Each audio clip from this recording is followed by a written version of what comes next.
We'll record. We'll go bomb bomb. Bop.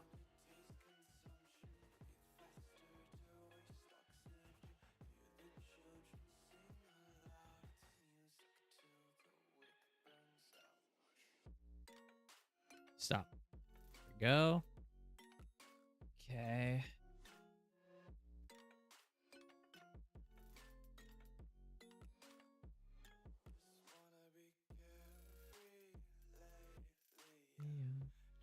Picking up.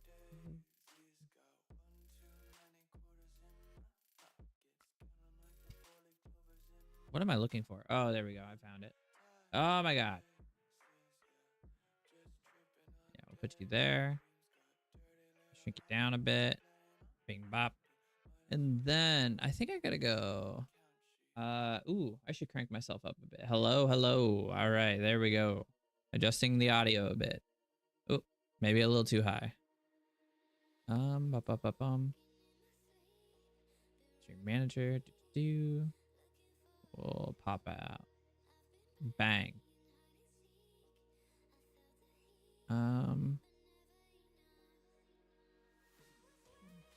And then I don't even know if I want to go through the work of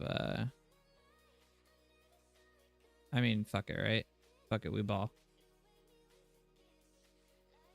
I wish the interface was just a little better on Kick. It's kind of terrible. It's kind of terrible.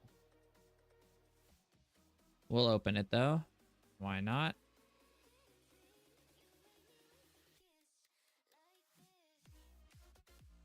Hope everybody's having a fantastic day to start with. Bam. Okay. All right. Well, we're going to talk tech, guys. It's going to be a good week. We have a lot of things to go over this week. There's a lot that happened. So we'll join up in the call and we'll go right to it. Put up full face. Bam, bam. What's up, man? I'm back. You might also be starting, so. So, like, I did buy a mount that mounts to my wall, so my camera doesn't shake every time I move my desk, because it fucking drives me nuts.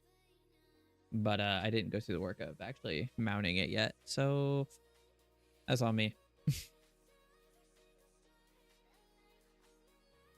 That's on me, dog. That's on me.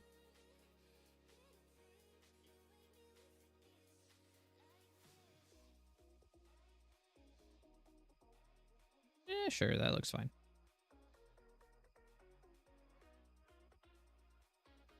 Also, my throat's a little fucky. I'm not entirely sure what's going on with it. Sure, it's fine. Sure, I'll live. Ooh. I need to fill my vape.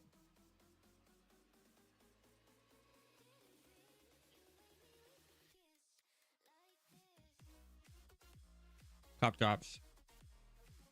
Because I don't feel sick, but I just like have a sore ass throat. I'll be right back.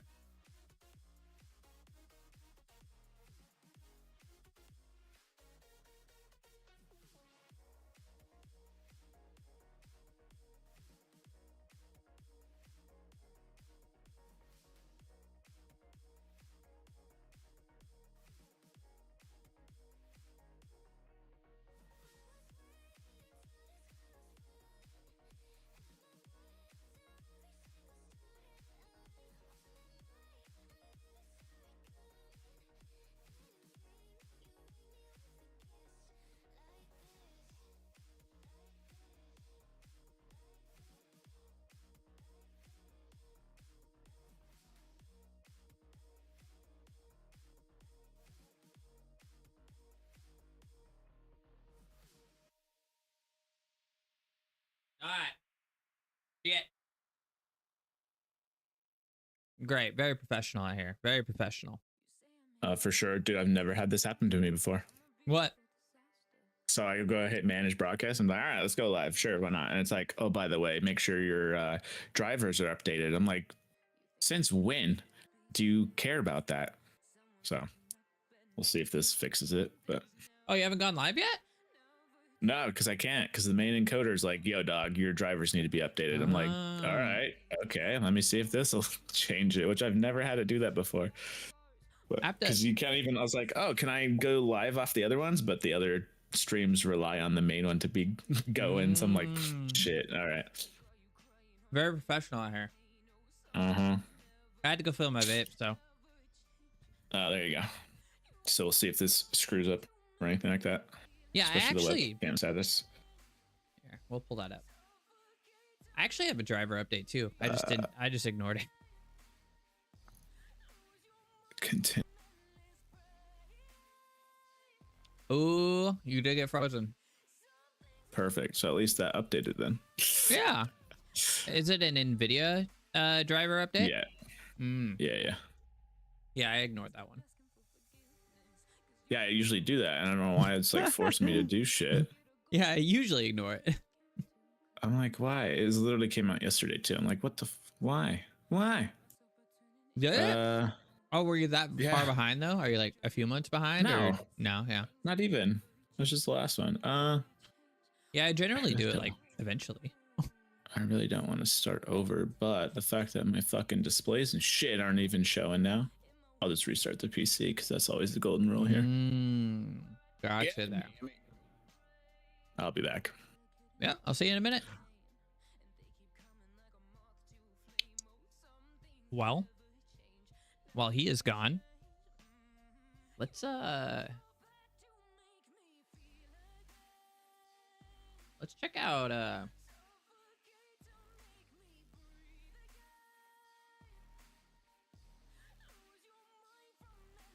I want to look up look at my wish list. 176 games. That's crazy. Killing Floor 3 though. Ooh, what? It's only gonna be $40. Damn, that's a steal. March 25th. So ironically, me and my wife are gonna request off like time in that. Yeah, we're gonna request off 27th and 28th. That's pretty hype. I'm excited. When was the last one? I think it was 2016. Yeah, it's gonna be hype.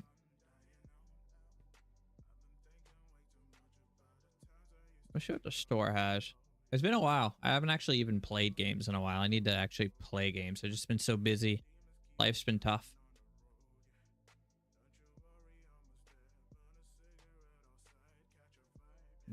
Man, I'm not a Rivals player. I was never like a I wasn't never really. I liked Overwatch, but I wasn't like let's play Overwatch kind of guy.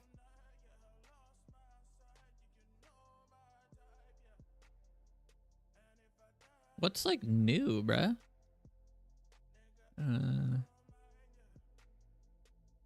New releases.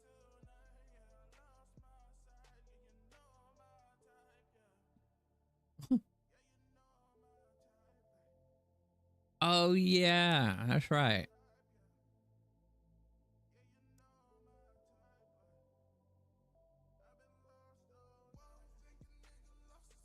I won't be buying that though. There is a new Sims coming out though. I don't think my wife knows about that yet. She might know about it now, but there is a new Sims coming out.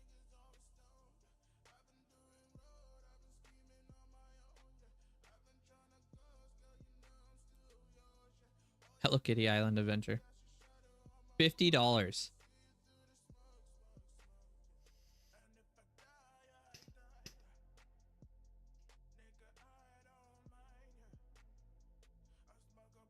Cool. Maybe I can play.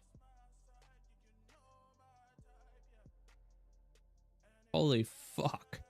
Talk about updates, man. Shit.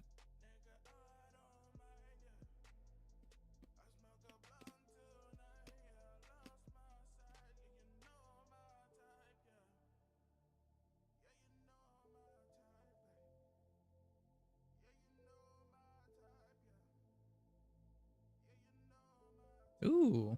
Who's playing? Oh, okay.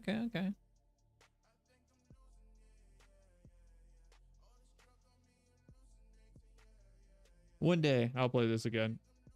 I've literally only put 2.5 hours in. There's just so many games coming out right now. It makes it so hard. Liar's Bar was fun too. And we've played only an hour. So many games. I have so many updates. Holy shit.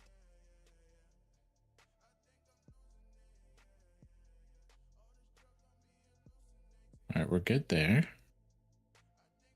Hey, you're back. All right, now, anything else? Turn that on. All right, you gonna let me play? You gonna let me do my thing now, or what? I'm gonna let you do it. I'm gonna let you do it all. Dude, what the hell? Ooh. Well, welcome to a live demonstration of technical support involving OBS. Let's figure this out together, shall we? All right. So, starting the output failed, please check the log for details. Note, if you're using the NVENC or AMD encoders, make sure your video drivers are up to date. And I literally just did that on the GPU side.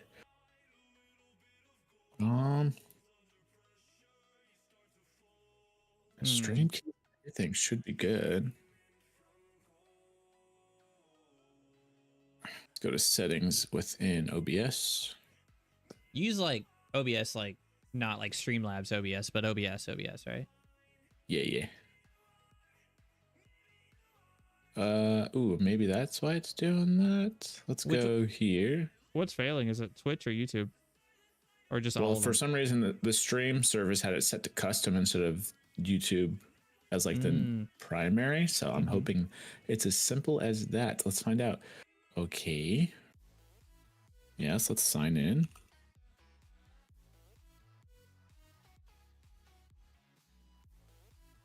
I wonder if it, because I unclicked that dock earlier today, if it signed me out. That's probably why.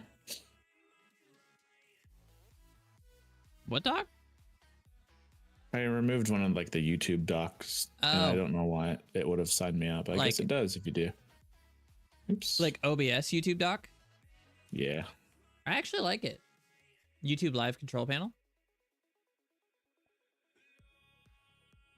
Oh, there we go. Okay. A little two-step verification. Let's go. Is that you logging in? Yes, sir.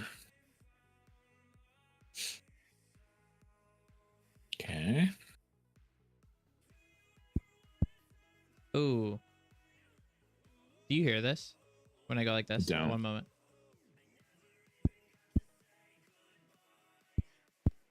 You don't hear that? No. I wonder if the stream hears that. OBS is picking it up. Did they just like make NVIDIA broadcast worse? Let's see. And then move these over.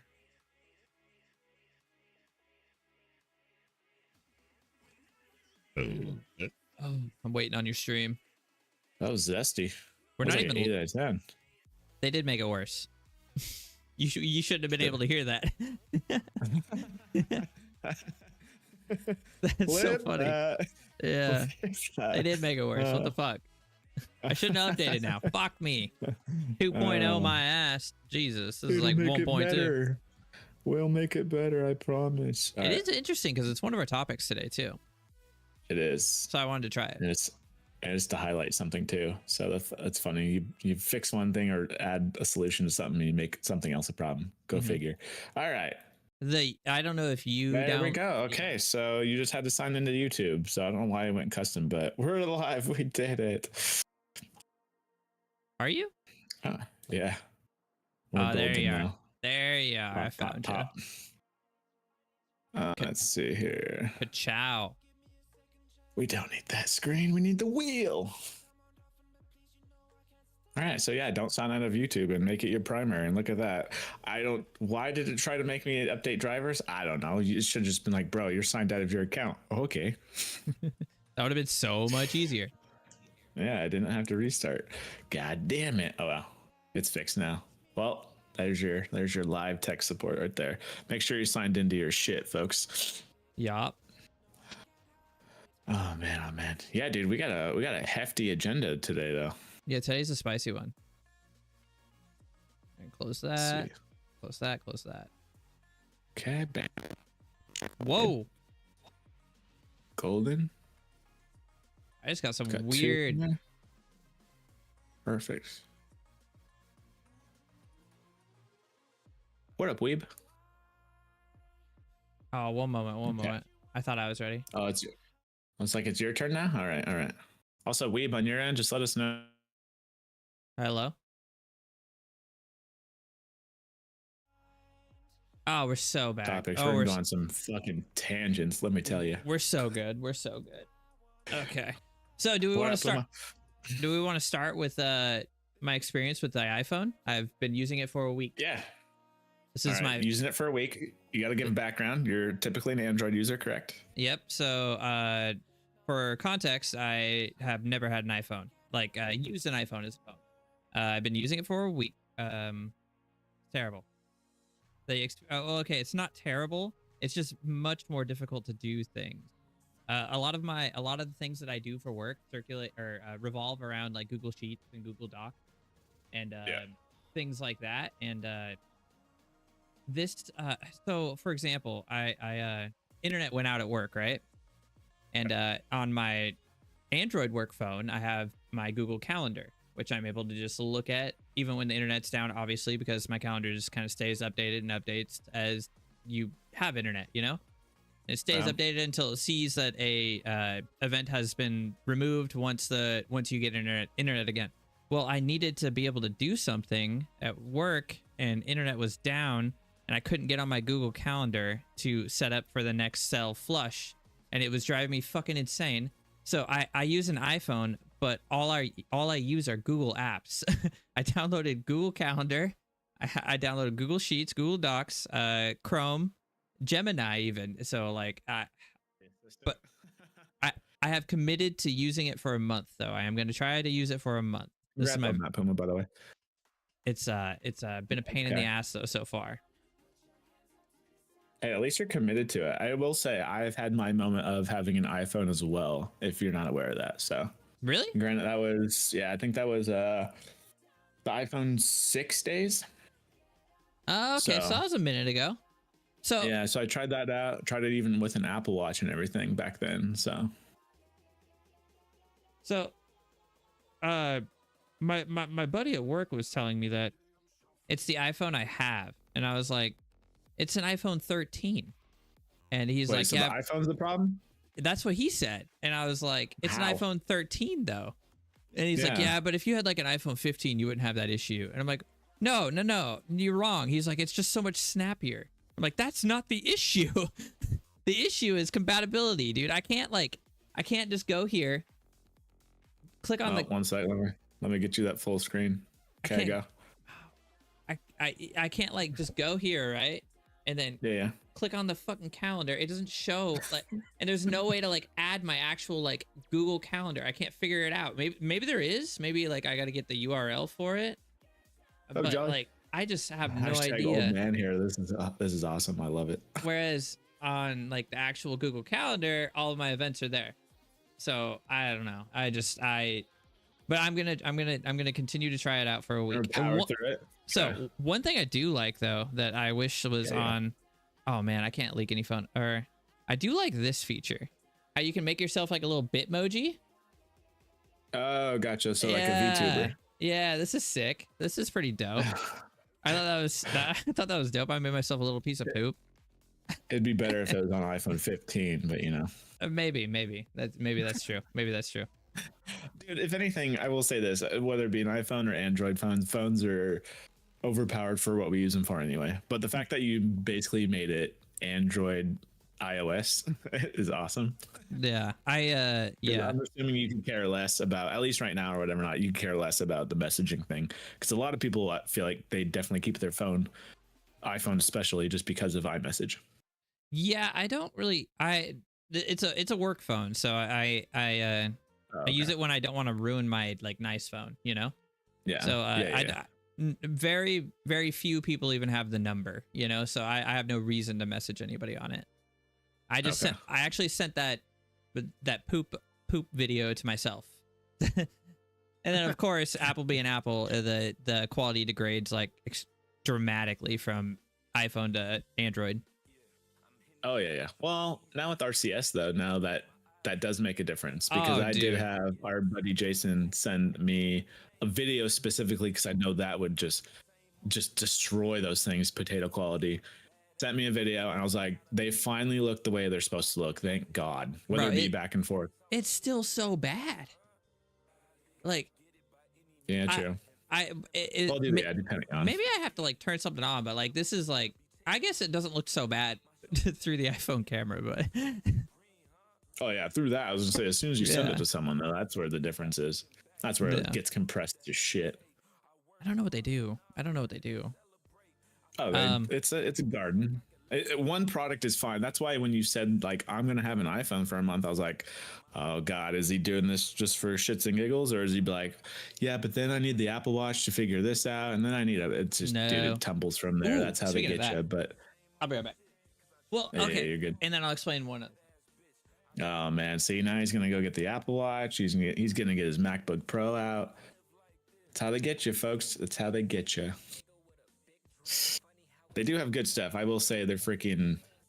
Obviously, when everything's built in house, you can have everything talking to each other like no other. But I do like having my options on the Android side at least. So that's the pros and cons I see with that. But good God, what are you grabbing?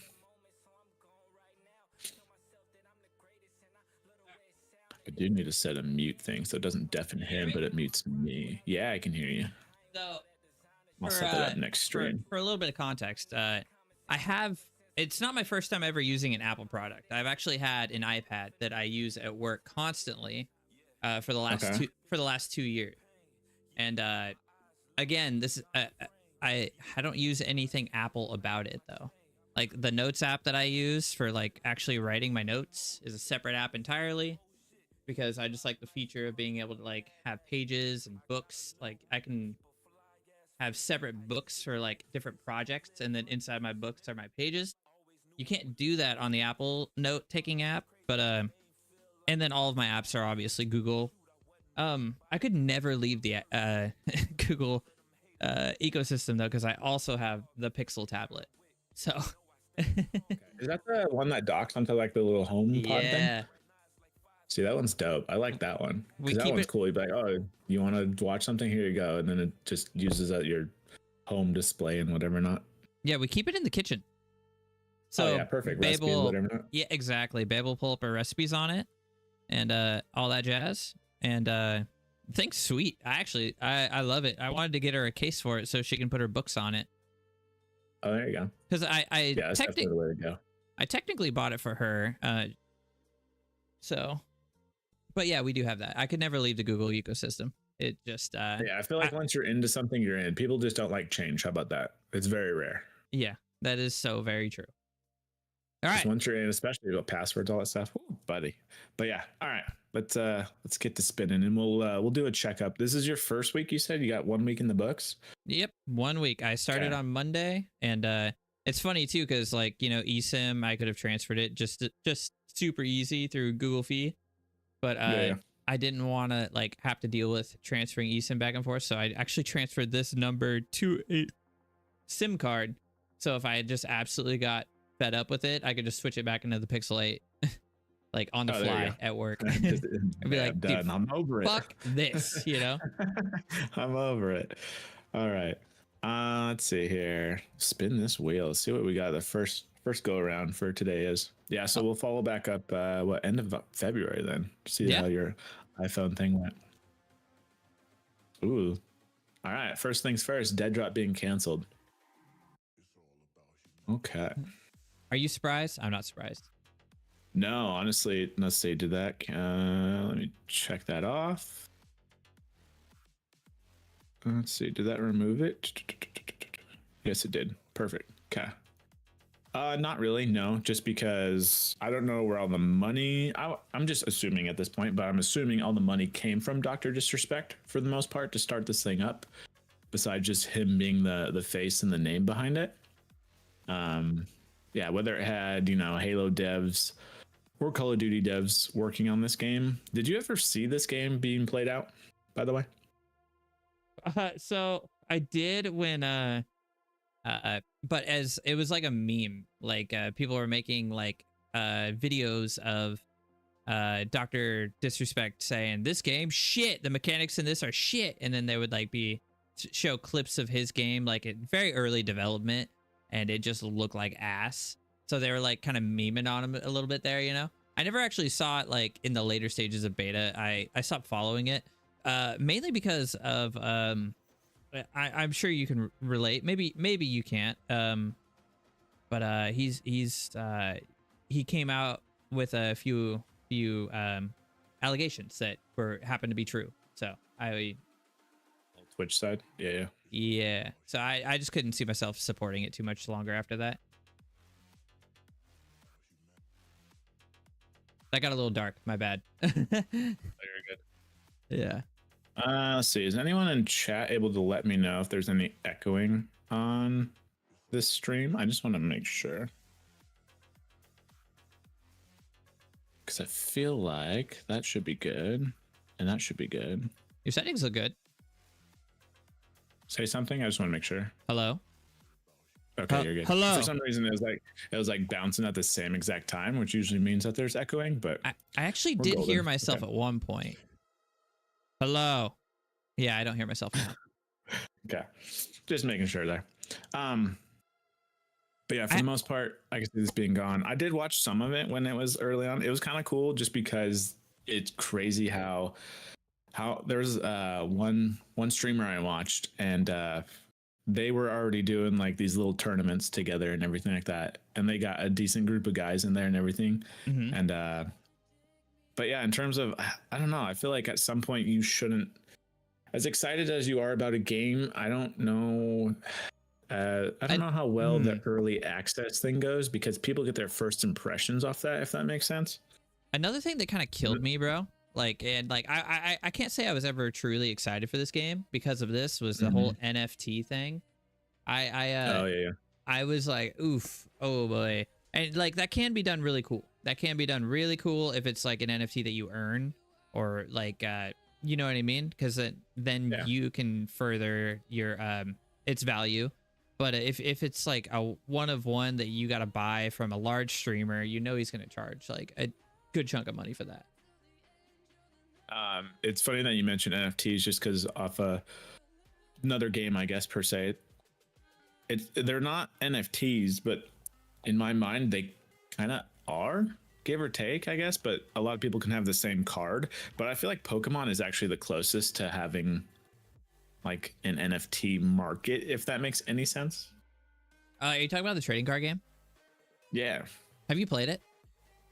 I have it downloaded and I played it briefly, but I was just like, okay, I just didn't want to spend, make it part of my schedule. Like, all right, I gotta log in every 12 hours, swipe a card, and kind of go from there. My sister's addicted to it, I will say that, but I am a diehard Pokemon fan. I have Pokemon Home, Pokemon Go, Pokegenie, Pokemon Sleep, and Pokemon Trading Card Game on my phone. I do not play the trading card game. Some people loved it. I just like, and maybe it's the magic. A lot of people explained it to me as the magic of opening the cards. I don't feel that magic because the cards aren't in my hands. Animation is really good. Yeah, that's true. But the cards aren't here. Like they're on my phone. It doesn't sound as cool. And then at that time, I was playing Card Simulator on the computer, and I downloaded the Pokemon mod, so that felt way cooler. Okay. I was pulling cards that were like I just feel like 20K. Be doing something more instead of just like swipe. This is what I have now, my decks, and then be like, okay, now what? But hey, some people like that. Maybe it'd be more interesting now. So, yeah.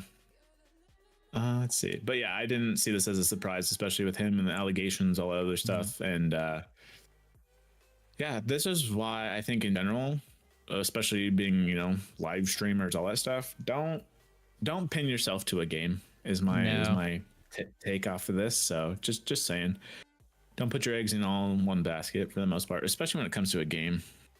It really does suck for the studio though, because they had obviously nothing to do with that. But I am pretty confident that a lot, or the reason for this is because of the allegations. Oh yeah, you don't want your brand in a sense tarnished because of Mhm. even if it's something like I don't know, rumored or he did it, all this other stuff, it's still being tainted in that respect. So It also sucks too because that dude went through a lot. You know what I mean? He got his house shot at, like Mhm. multiple death threats, a bunch of windows broken. Like, damn. There was a point yeah, in time where I really felt for him. which at that point I'd be more scared of how did this information leak, Mm-hmm. in terms of doxing or whatever. Not like, no, bro, that's the scary part about being online. You just got to make sure what's in the background, what gets pulled up on a tab, what's Dude, getting searched. Like it's on once it's on the internet, it's on the internet. So Bro, I've leaked my card information when I first started streaming multiple times.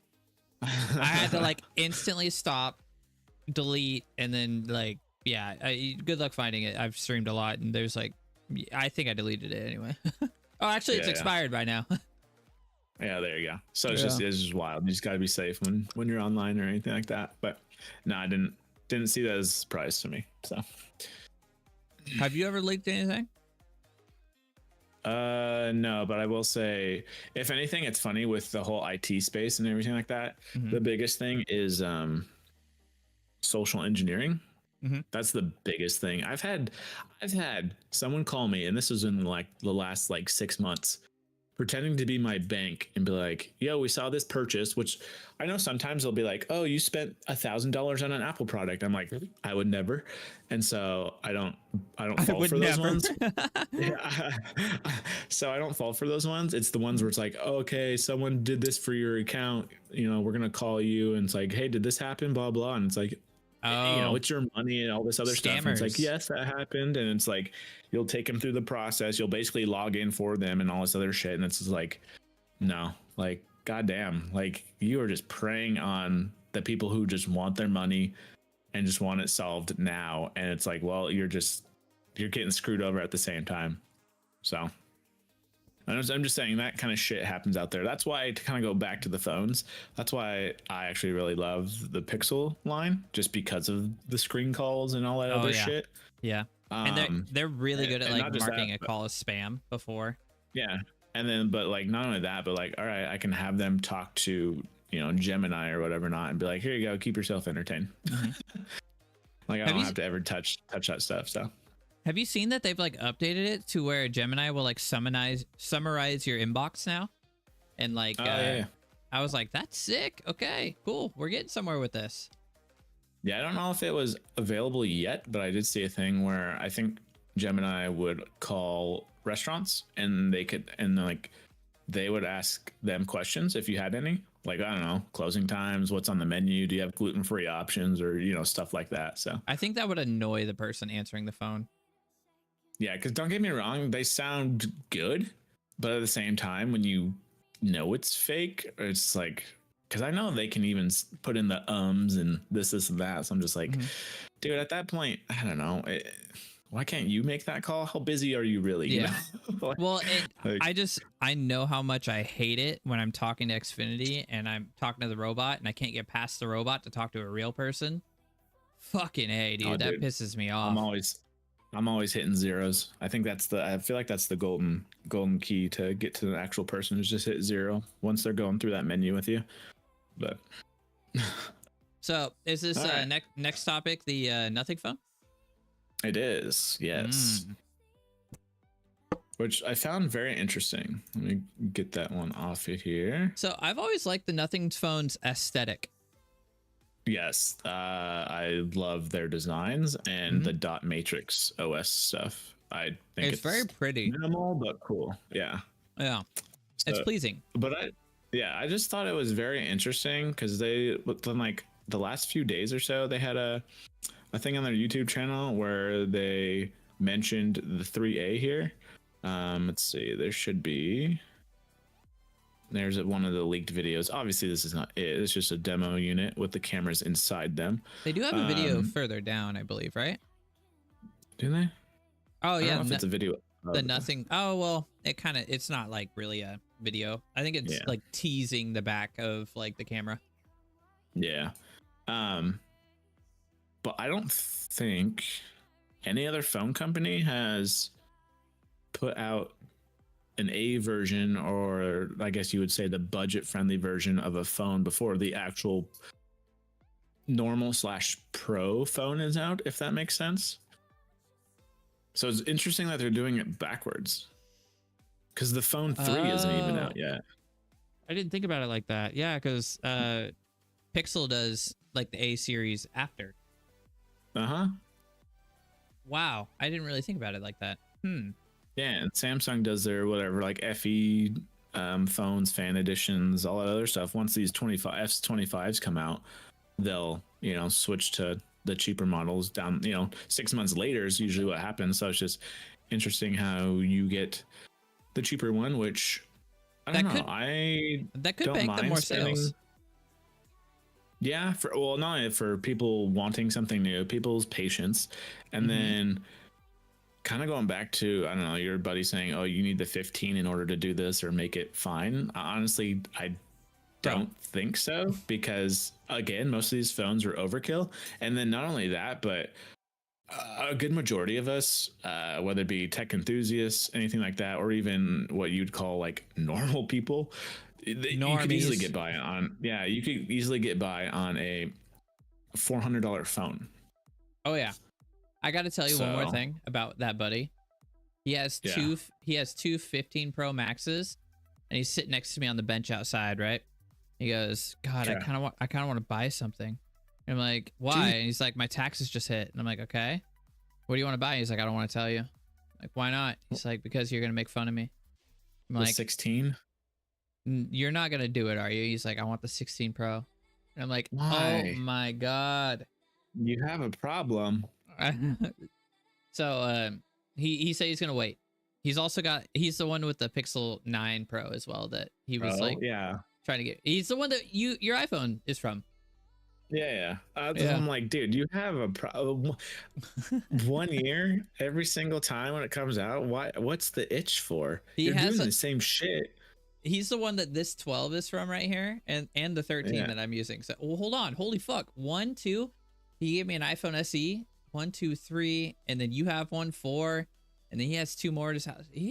Bro, does he have any of those Pixel tablets that you have in the house, or what? At this point, he's my dealer at this point. Like, good God. You know what's so funny about that though? He is the person that sold me this iPad too. I just forgot that until just now. Oh my God. Well, he's a benefit for aftermarket shit. I'll give him that. But at some point, dude, I love buying it off him next year. I buy it off him the following year. There you go. There you go. Yeah. And then he's like, oh, I can get the new one this year. You're feeding the habit. I'm feeding the beast, Yeah.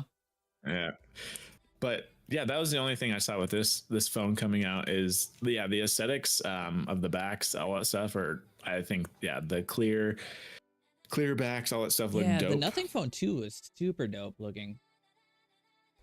Because even my Pixel Watch right now, the OS on it is reminiscent of Nothing's OS. I loved this notification light on the back, the glyph. Yeah, that was super hype. It was so cool looking. Oh, it was dope. I did like how it would blink. I think you could change colors maybe on the 2. I think. So you could see what it was like old Android phones actually used to do. Yeah. But no, I think it's dope. A 3A series will be interesting. Aren't these when it comes out? But aren't these phones hard to get in the US? Because I don't know if they have. I don't know if it says here. I know they sold out within like 15 minutes or so. Because there was another phone. It might have been the first Nothing phone, because it was was it the Nothing phone that was marketed as like the safest phone to use? Ooh, you remember what I'm talking about? They might have tried that, just because that's always Apple's go-to, and Nothing copies Apple as much as they can in terms of, I guess, the good stuff. But it was it was supposed to be like everything, anti-tracking, anti-hacking, all that shit. But anyway, I think it's cool. I've always liked Nothing. They haven't done us wrong yet.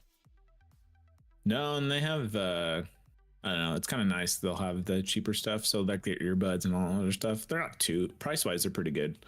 So Yeah, keep an eye on and that this will guy. be a decent price too. It'll probably only be like $500-600. Oh, I don't even know if it goes above 5, but yeah. It's hard though. It's hard pulling me from my Pixel. I'm not gonna lie. I won't leave Pixel, even if this Yeah. iPhone just all of a sudden starts like pleasuring me on the side. I'm still gonna use my Pixel. I think for me, it gets what it needs to be done, and then I think at this point, and we'll kind of talk about it with the Xbox topic today, dude. Software is where it's at now. I feel like hardware kind of takes the back seat. Well, maybe to like first get your attention, but and then after that, it's like, all right, what's my experience going to be with this thing? Well, like, I don't really like just the cameras are good in almost every phone that comes out now, you know, not much needs to be changed there hardware wise. Aesthetics, I like almost all the aesthetics on all the phones coming out recently. They're very clean and I like that. It really, you are right, it really does come down to UI and user experience, like fluidness of the phone and how the apps all react and all that jazz. Yeah. No, well, yeah, good luck taking me from my Pixel. How about that? That's probably, I guess that's what iPhone users always say. So I will say we're in the same boat, but different. I will say one thing about Google right now. They're kind of, they need to fix a few things with Android 16. What? They have broken Google Home. It is super glitchy now, and I actually use it for like all of my lights. Like these lights above me are controlled through the Google Home app, as well as my like. Well, I won't say everything, but I have like security cameras, doorbell, and all that jazz. So it's a little broken right now, as well as the Files app. So like your downloads folder on your phone is also mine is also glitchy at this moment in time. Interesting. Hopefully they fix it. Like I said, fix one thing. Yeah.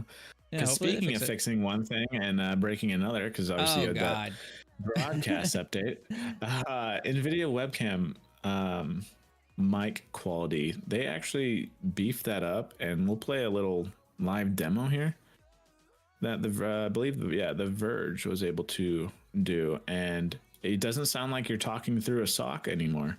It's kind of wild. I mean, what do I sound like? Oh, this is through a webcam. Yeah, this is through the Logitech's what we got, it's whatever, C920 or whatever. Yeah, so a couple years old at this point. I should have set one up for test. I have one in my box down there. Let's give this a listen here. Yep. Yeah, so first clip you hear is on the podcast mic, which he talks about, and then it switches over to the C922 webcam mic, which, man. This is a test of how I sound with my usual podcasting mic, the Shure MV7. And this is a test of how I sound with the webcam mic mounted above my monitor. And this is a test of how I sound with the same webcam mic using NVIDIA Broadcast and Studio Voice. Dude, it cleans that up, though. So, interestingly enough, when I turn on Studio Voice, you said no shot. I'm about to click it on. All right. No shot still? Yeah, no shot. What does it sound? Curious if what does it sound like? Hold on. I want to hear myself in your stream real quick, so be quiet. What does it sound like? Hold on. Oh, that does sound terrible. Yeah, so I'm curious if the mic in itself has to be, because when you switch that on, it almost sounds like the reverse of what a normal webcam mic sounds like. So I wonder if it has to be shit before it, reverses that to make it sound good, if that makes any sense. It seems like it makes me really loud, and it somehow like puts in background noise, or like the gain gets cranked up for the most part. That's what I'm almost thinking, because for a webcam mic, I feel like you would have to crank the gain up. So I wonder if that's what it's doing to a normal mic when it's actually placed properly. OBS virtual camera background. Okay, it's doing pretty good at like phasing me out right now. What does this do? Oh, like a green screen. Okay, zoom me in. Is this doing anything to that? Like, oh no, it's not. No, it's not on the Discord thing. No, you're good on that end. The one thing that is kind of creepy, and they actually go over it in this article, is the eye contact thing. Are they Oh, like yeah, yeah. AI your Where's it at? eyes? Like right there. now, I have it on, and I'm not looking at the camera, but it's making me look at the camera. Oh, let me see. Let me verify this. Does it do it? Yeah, so That is so creepy, dude. obviously it won't show it on our end just because of the Discord thing. Yeah, but it's on So, my. so it's like, yeah, so it's like centering it towards the. That's funny. That is so creepy. This is cool though. They definitely amped up like, and I love the user experience now. It is a much better experience. We kind of went over this right before the stream though. They did make the broadcast part a little worse. Yes. You can hear me burp now. Yeah, and you tested that out. I didn't even mean to. And my mic also picks this up now. It might be subtle enough that you don't see it, but this used to pick up anything. Okay. Interesting. Yeah, because I feel like every program nowadays has its own noise canceling thing, whether it be NVIDIA or the GG SteelSeries thing. I know that one does. I use Sonar, but I wanted to try this. Okay. Because that's the other thing too, is you'd have to keep an eye on, because this article does also state that it is pretty taxing. Actually, you know what? Let's just see. Let's just live update right now. Control-Alt-Delete. Let's see what it does. Let's see what it do to my processes. Okay, NVIDIA broadcast. Holy shit. Oh wait, no, that's not that much. It's using just about a gig. Okay. Yeah, that's not that much. How is it running 5 instances right now? I wonder what all 5 of these things are doing. I guess that's another thing too, because I guess we're just doing basically just chatting. I just noticed because it says not recommended for gaming, which at that point I could see that being the case. I wonder if that's like utilizing every feature of it though. The only thing that I would ever utilize is the mic removal. I wouldn't use the video. I don't care. I like my background actually. I think it's decent. Yeah. Because it says, because what, do you have a 40 series in that machine? That's right. Yes, I want to try the key light. That's right. That actually looked cool. My lighting's already not bad, but ooh boy, does it lag your camera. Holy shit. Luckily it doesn't do it on this end, but interesting. Okay. And it's pretty cool. Does it blow it out at all? Because it just say your room is pretty well lit already, so I'm just curious how it evens that out even more. I should turn out the lights. I should turn. Oh my. Yeah, turn those off, and I'm just curious. Yeah, based off the neon, if it just like balances it out. Obviously, we won't see it on our end, but we'll make it a little bigger. I can make it so you see it on your end. That's just some setting changes I don't really want to do right now. Oh, you're golden. I was gonna say, because in the pictures it looks all right. Fine. Yeah, it definitely looks like I have like a light right in front of me. Okay. It's interesting where the border is too. Like when you have your hand on the edge of you, it's interesting. Yeah. You see that right there. Well, you don't see it, but like right where the Pokeball is right there, it like transitions to. Oh, that's interesting.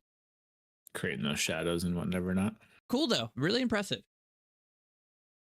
Yeah, because it says, let's see, so yeah, 40.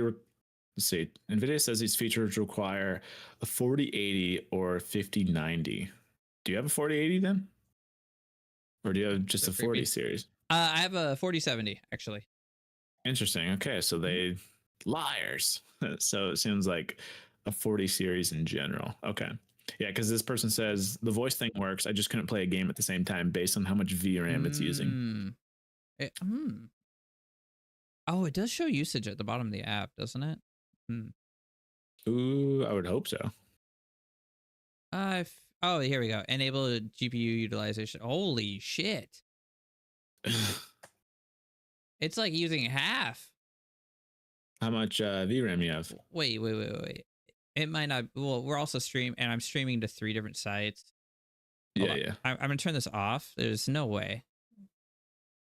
Yeah. Okay. I don't know. It might be using half. It might not. VRAM. I think it does 12. I could be wrong. So it's I don't remember off the top of my head. Okay. Well, it's not lagging on this side, but still, I wouldn't. Yeah, like you were saying, I would maybe only do the voice background thing, and that's it. Yeah, I got Like I 12. don't know why you'd have to keep your eye contact during a game or something like that. Yeah, like, whether it be that's Twitch or whatever or not. that's creepy too.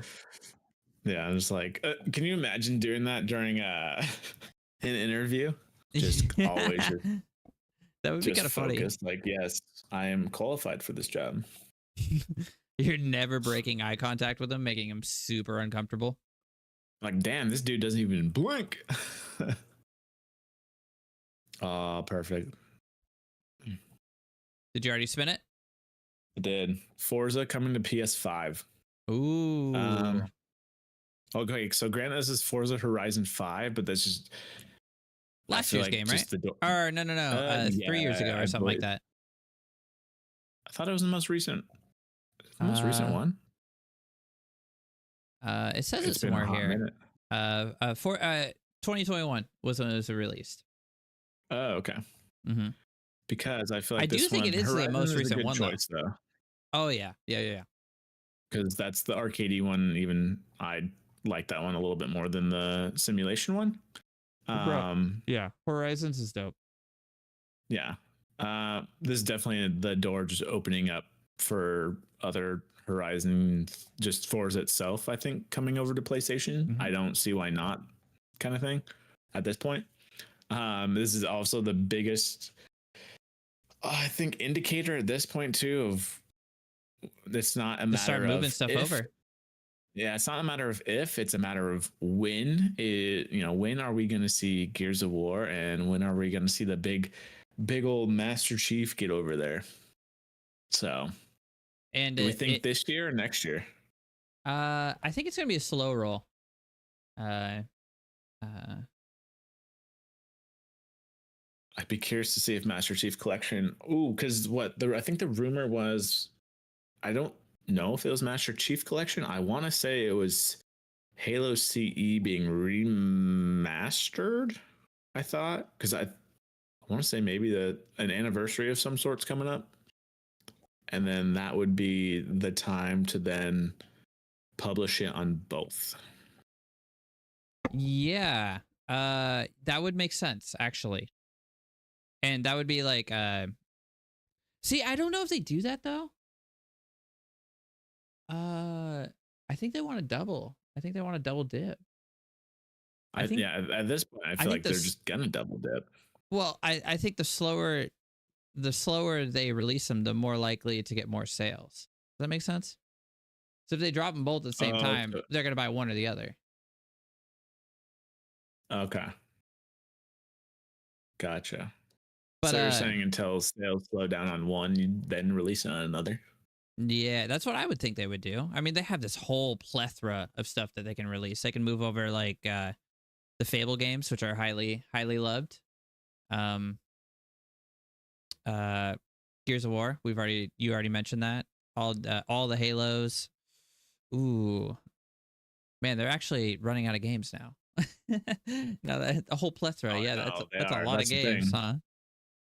I'm on. They can do the Forza Motorsports, which I'm not a huge fan of, but some people are. I feel like they're going to, because this just opens door for Forza, and then not only that, but I see Xbox doing.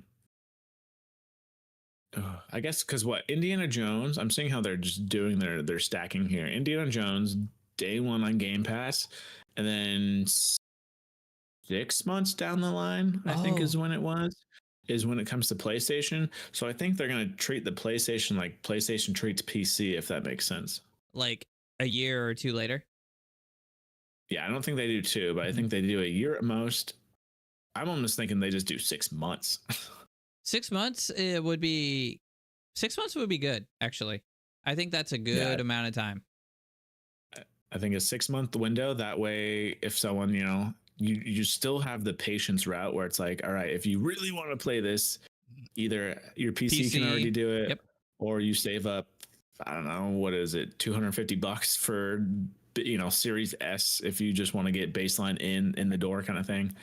Because that removes the patient window there. It's like, all right, we got someone who's just, I don't know, like your buddy, but in a version of games, basically. Like, I'm really itching to spend this money. And so yeah, if the new if new Fable comes out, or new Halo, whatever, not new Gears, day one Game Pass. All right, you can play it on this console. It's over here. Come join us. Mhm. Or you can wait 6 months because you already have a PS5, and then at that point, they just see, another revenue spike 6 months later because Mhm. now PlayStation people From the same investment too.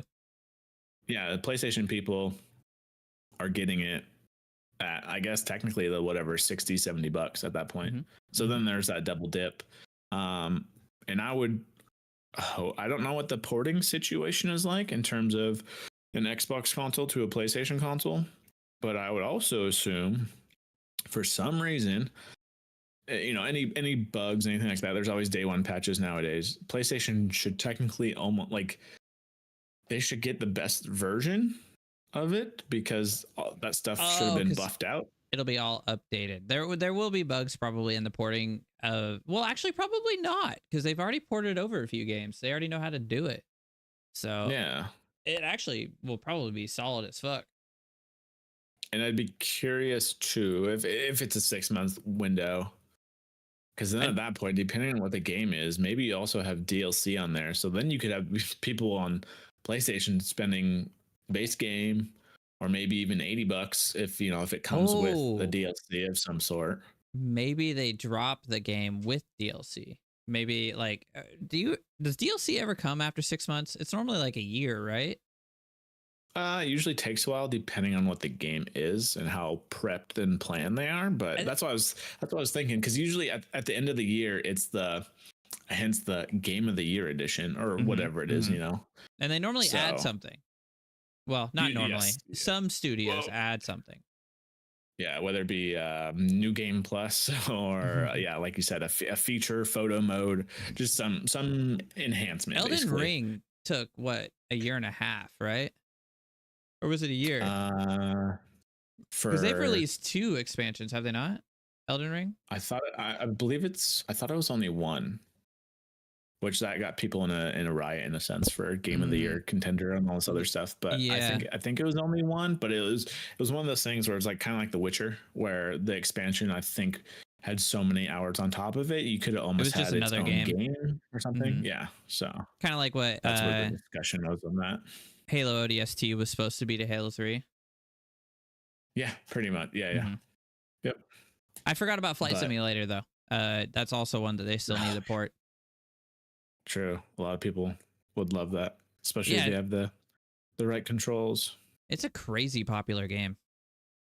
Let's see. I guess this will be an example here. Forza Horizon 5's PlayStation release will support crossplay, which Xbox loves that, and that's just what needs to happen. Because here's the benefit of all this stuff: your player base, if it's crap across the board. Like nobody wants to play your game at that point. Yeah. Whereas you're getting PlayStation folks, you're getting PC, you're getting Xbox, like crossplay on that. Call of Duty status, whatever. Not like your player base should stay pretty strong at that point. Oh So, yeah, you'll have that's so many the benefit people. of that.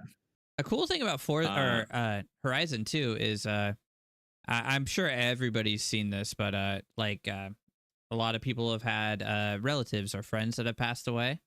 You can still race your buddy's car, and it They like, kept the ghost in there. yeah, it gives you a way to That's like legit. interact with a old buddy. So that's pretty cool. Remembrance. I love that. Yeah. It's a cool feature. Yeah, because it says includes the same content as PC and Xbox versions with additional car packs and its 2 expansions, Hot Wheels and Rally Adventure, also available for purchase. Yeah. Now with 'cause I feel additional, that's not going to be exclusive, right? There's no way. I wouldn't think so. It doesn't mention it, at least. This is probably just saying, hey, you can buy more shit day one. Yeah, exactly. I think they're gonna. Well, it was already on every console. They just own the title at that point. But what they did throughout Minecraft's career, basically, I feel like they're just gonna copy and paste that across the board. Probably. Minecraft's very successful. So, and they've kept that game afloat. So I feel like they're just gonna kind of do the same thing with this. That game's crazy. Yeah. So it's just, hell, even Spencer mentioned on a podcast, I think it was this week or at the beginning of the week, I believe, he mentioned, there's really no red lines anymore. So their campaign is actually working. I will say that in terms of this is an Xbox. This is an Xbox. Do you see that PlayStation 5 over there? That's an Xbox. Did you see? So did you see what Phil Spencer said about like how he was like the two consoles are too similar. He wants to innovate and make a more the Xbox successful by making it more different. I was like, cool. Be a Switch. Well, I was gonna say I feel like that leads him without saying it into the handheld market. Yeah, we'll see. Because and we'll get into it on the other topic too, but like again, software's gonna take the cake over hardware, it seems like. Yeah, probably. Either way, you can hear shortly, probably I guarantee I don't want to say less than 5 years at this point. You pick up a PlayStation or a PC, you're gonna be able to play Xbox. Play it all. Yeah. So yeah. Hey, power to isn't that PlayStation motto? Power to the player, even though Xbox is the one promoting that for the most part. Yeah. So do you think what am I talking about? Do you think PlayStation will ever do this? And if you do, how long do you think it'll take? Not unless they're forced to. 5 years away, 10 years away. They'll eventually be forced to. I feel like they will eventually be forced to. If they're forced to, then yes. But I always relate it back to this. A lot of people, when Kick was handing out their contracts of $1 million and everything, Dr. Disrespect's chat was like, when you going over to Kick? When you signing up for that? When you getting your money back? Blah, blah, blah, blah, blah, blah, blah. And it's like, or I guess when YouTube was doing that for a matter, people are like, when are you going to get signed? When are you going to get signed? It's like, YouTube doesn't have to sign him because he has nowhere else to go.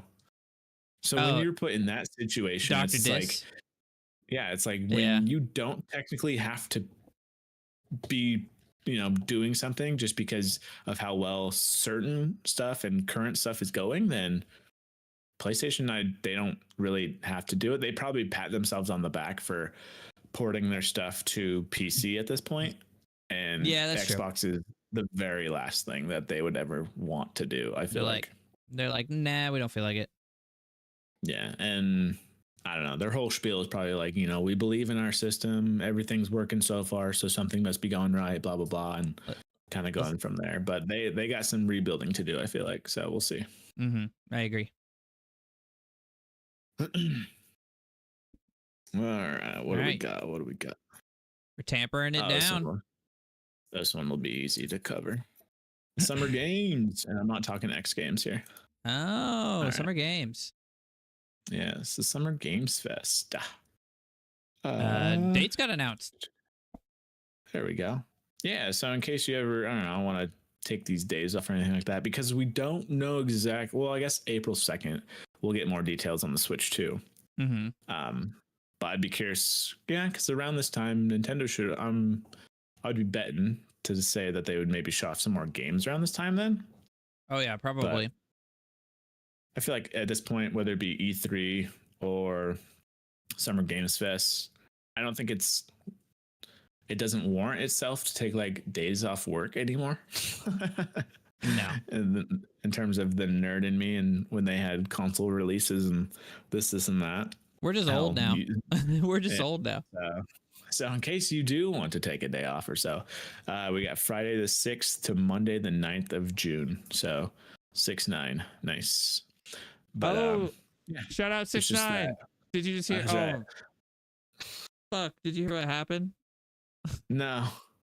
He hasn't paid taxes, so the IRS took all of his stuff and is auctioning it off right now on a website.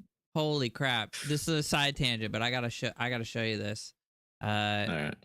6/9 IRS auction. Oh, that's boy. what happens when you don't pay your taxes, folks. I think it's this. Yeah. So oh man, dude, the stuff he had too. Holy crap! He had a Bruce, like a Bruce the shark from Finding Nemo. Diamond studded pendant that's worth anywhere between $100,000 to $200,000. Good Lord. Yeah. And then, oh man, some of this stuff is like, I think that's the coolest thing probably. Maybe this, like, what was his name? Jigsaw pendant's kind of cool too. I would never wear this stuff. This is ridiculous. But yeah, he hasn't paid taxes to the IRS. So the IRS took all of his shit and is selling it. So pay your taxes. Yeah, tax season. What do we got? January is basically over at this point. So I did my taxes. There's your warning. I know I still got to do mine. Usually February is my go-to, just so I make sure I have everything that comes in. Yeah, 1095Cs and shit. Yeah. But yeah, without adulting too much here, yeah. So 6th through the 9th of June. At least he's kind enough to do it through a weekend. I feel like that's usually not the case. I feel like E3 used to be, well, they used to try to make it a week long, but I feel like they used to do like a freaking weekdays. Come on, dude. I do remember like it being on like Thursdays for some reason. So I remember coming home and being like, fuck, I gotta stay up and watch this, and then I gotta go to work tomorrow. So, I will be watching this event. Maybe we'll stream it. Maybe we will stream it. Probably not. Hopefully, that's the only hard part with that, it's very hit or miss on certain companies and how they like to have their stuff streamed. I know sometimes they'll like, whether, I don't know if it's PlayStation or not, but it's like they'll copyright claim your shit. No problem. So a specific company that's very bad about it, which is hilarious because their games have been shit lately, is Ubisoft. Ubisoft is extremely bad with it. Freaking all the big streamers talk about it when they're streaming these events. That's funny, dude. I'm sorry, but word of mouth is marketing. Like, if your product doesn't hit with the market, then we're gonna say something about it. So I agree, and it's not like it's a huge event. It like multi-million dollars. It's not like we're streaming like one of Ludwig's games or like, you know what I mean? Like it's a huge event put on like by billion-dollar companies. Little like 5 viewer Andes aren't gonna fucking hurt their revenue. No, and it's word of mouth. It's buddies getting. It's basically like buddies coming over, sitting on the couch and watching this together, but online at this point. It's just like, dude, if you're, I'm trying not to be negative in a sense because tis be the internet and negativity always gets views, but it's just like, if your game's shit, it's shit. Save the people some money, and if it's awesome, then it's like, dude, put this on your radar, man. Like, put that shit on the wish list. It gets people talking about it. Now, if your game's Assassin's Creed Shadows, you might as well just dig a hole. God. It's like welcome to the water cooler, but digital. So yeah, exactly. What do we got? I don't really have. So we can mark I like Summer Games Fest. This will be cool. I normally just watch the highlights now. Yep. Oh yeah. The summary videos. That's where it's at. I just need it all compiled into one, so I can watch the trailers and skip if needed to. Yeah, it's so long. All right, I put DeepSeek. DeepSeek is what it's called. That's funny. That sounds like a freaking almost like a little porn bot. This is actually the one that I was the most excited to talk about because this is the most controversial one. Yes. Let's see. Yeah, DeepSeek displaces ChatGPT as the App Store's top app. Also, just screws over NVIDIA in one swoop. Bro, did you see how much money they lost in one day? Oh, whoa, what happened to your Discord? Was that my fault? 600 million. Oh, it was my fault. I don't know. Dude, yeah, $600 million in one day. Yeah, so they dropped 17% on that Monday, putting them on a high alert. So it's pretty crazy, actually.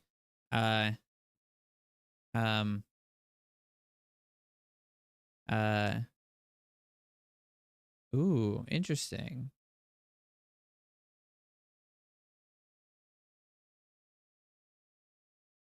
Yeah. Anyway, 80% of DeepSeek's total mobile app downloads have come in the past 7 days. Damn. So it's pretty crazy though. Like so for context, when I first saw the story, what I had read was it took about $5 million for them to train DeepSeek or train this AI model and set it up and all that. And for ChatGPT, was it 60 million or was it 600 million? I should get the that's a huge I be- difference. I should get the correct. Let's say at least 100 million. I want to say it was 100 is what most of it is.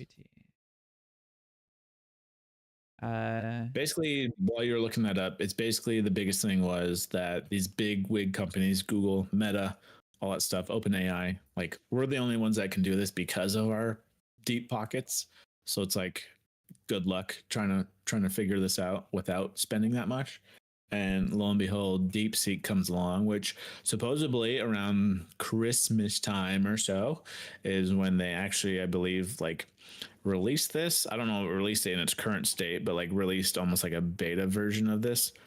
But yeah, like you were saying, 5 million to train this. I think you're right. I think it was at least 100 million. It could be a little bit. It could be a little bit more. I can't remember the exact statistic to it, but so the thing so when this first broke, right?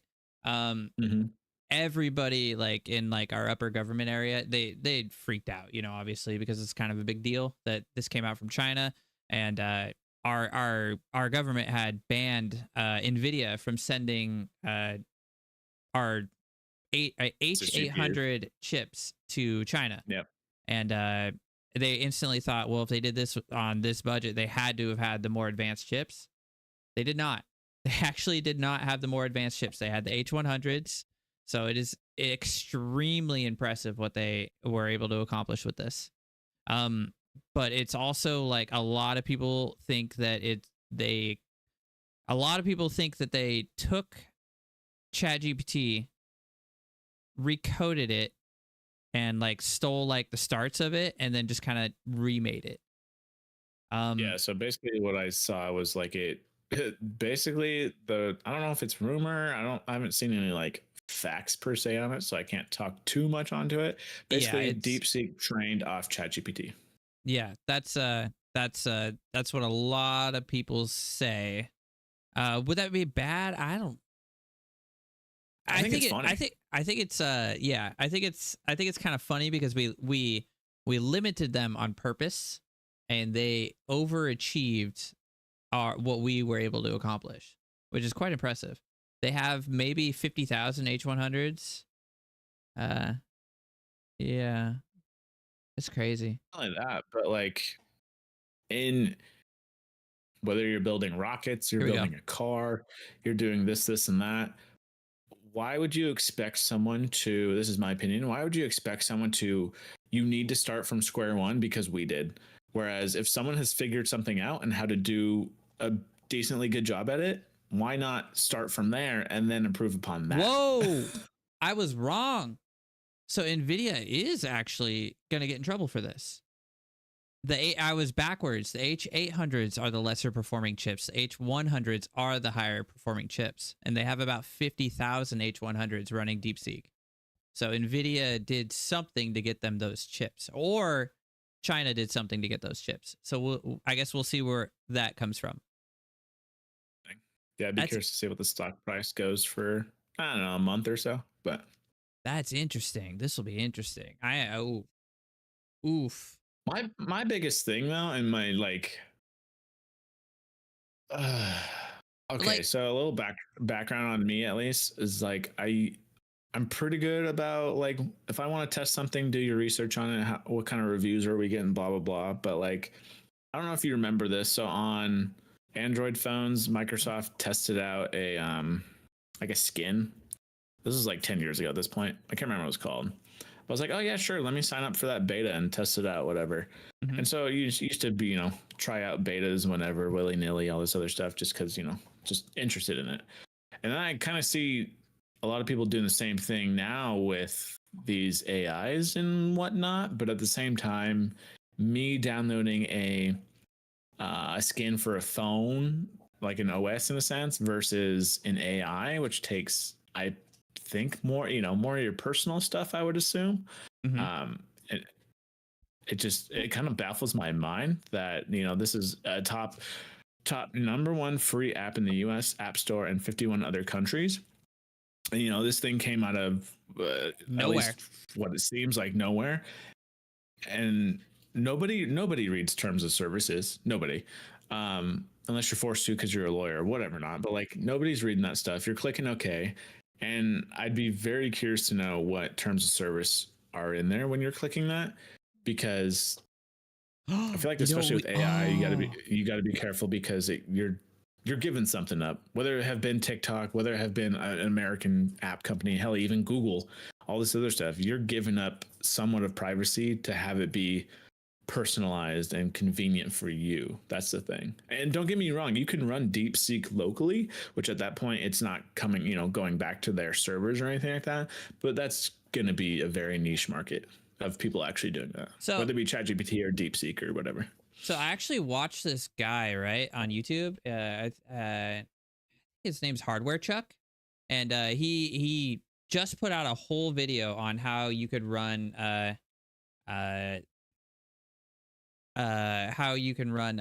DeepSeek safely. And I don't know if that's, I haven't watched the video yet, so I don't know if that's clickbait on like this is Hardware Canucks, but Network Chuck is his name. But it could be clickbait title implying that DeepSeek is not safe. But it could also be like, hey, it is not safe to run. This is how you can run it safe. So if you're interested, that is a video to check out. I do plan to watch it eventually. Yeah, because it doesn't say it in this article here. I'd have to look. Doesn't seem like it, but I know Microsoft took this AI. I want to say they put it in their cloud infrastructure, or as an option or something like that. No, DeepSeek. Oh, interesting. I'm like, okay, so has Microsoft done their homework and whatever or not, and they feel confident to put it in there? Kind of, it's just interesting in terms of, I don't know how much.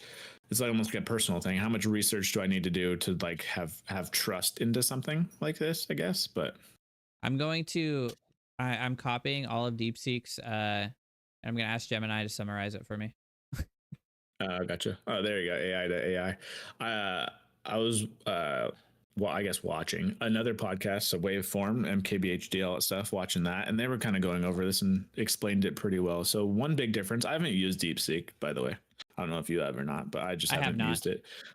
It is kind of cool in this regards in terms of ChatGPT and Gemini. When they're thinking about something, they do that little animation and then it spits out, here's your answer kind of thing.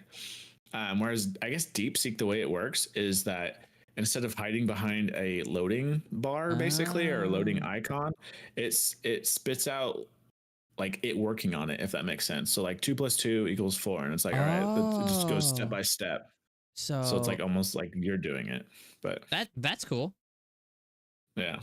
Something interesting. So I like asked it to summarize it for me, and then I asked, is there anything to worry about in these terms of service? Something interesting that they said was changes to terms. DeepSeek can modify the terms at any time, and your continued use constitutes acceptance. It's your responsibility to stay updated on any changes. So that kind of implies that they won't alert you if they change something. No, and people aren't going to be diligent about that. Most people do. I get alerted a lot by like, I accept terms of service updates on a lot of shit. I feel like I do, at least. Maybe I'm wrong. Yeah, but okay, read that back to me, because the way it sounded, like it made it sound like they can change it at any time, but they don't have to notify you, or they do. No, they don't have to notify you, is what it sounds like. Okay, yeah, that's why I thought I heard that right. Okay, so interesting. So yeah, they can fine print the shit out of that in terms of however they need it to run, and data collection, all that other stuff. Interesting. This is it is so I don't really like to get into the whole like what's it called?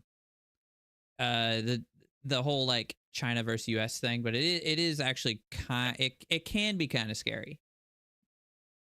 I don't know. Okay, that's why I was like trying to reference even Google in this. It's like, again, whether it be TikTok, whether it be ChatGPT, whether it be DeepSeek, whether it be Facebook, whether it be Google, whether it be Apple, take all these companies. What are they trying to collect? Yeah, data. I actually don't think like you are a walking data source at this point. I think like, TikTok, that's where the money's at. I think TikTok is way less scary than DeepSeek, though. Well, at this point, that's well, why I'm just potential, like, potential at least. yeah, I'm just like, you guys were worried about, we're not getting political here in a sense. Like, you guys were worried about TikTok. Look at this app- guy. Look at this yeah, DeepSeek's beautiful like, blue whale. Hold my beer. They actually got a pretty sick logo though. Like that blue whale is like pretty dope. They try to get you cute and cuddly, and then boom, got your data, bitch. Yep, got everything. But yeah, This will be interesting to see how this plays out. interesting. Because this also, this could get Nvidia in a lot of trouble. I'm curious if it will. I did see, I will say, yeah, tech companies themselves, speaking on one of them, in a sense, working for one. Yeah, in terms of like, what the hell happened to the stock? And then, yep, lo and behold, this thing comes out. Damn. Day one, just take a freaking seat. Yeah, sit down, ChatGPT. Sit down, Gemini. God. Oh, speaking of a little tangent of Gemini, so I don't know if any other YouTuber has gotten access to this, but MKBHD, he made a video recently about the Android XR headset that we talked about last week. Oh, did he? And he did. And so he got to play with it and everything like that. The biggest feature out of that is, out of all these AI things, whether it be the human AI pin in your phone, all this other shit, AI is meant for glasses, and I am fully on board with that because that's where it belongs. Because he was saying, like, you could look at something and be like, hey, take me to this location. He'd be like, okay. And it goes to like the map, and then it goes right to where you were looking at, like a picture of it, whatever not. And it's like, here you go.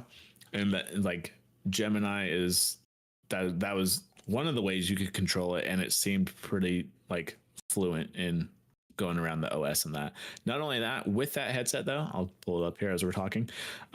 With that headset though, any app that's in the Play Store right now is supposedly able to work with the headset, no problem. That's cool. I just looked at his video. I'm gonna have to watch that later. Let's see here. Yeah, this bad boy. But yeah, no word on pricing on this thing, anything like that. I'm gonna say it's over 1,000. I'd be amazed if it's.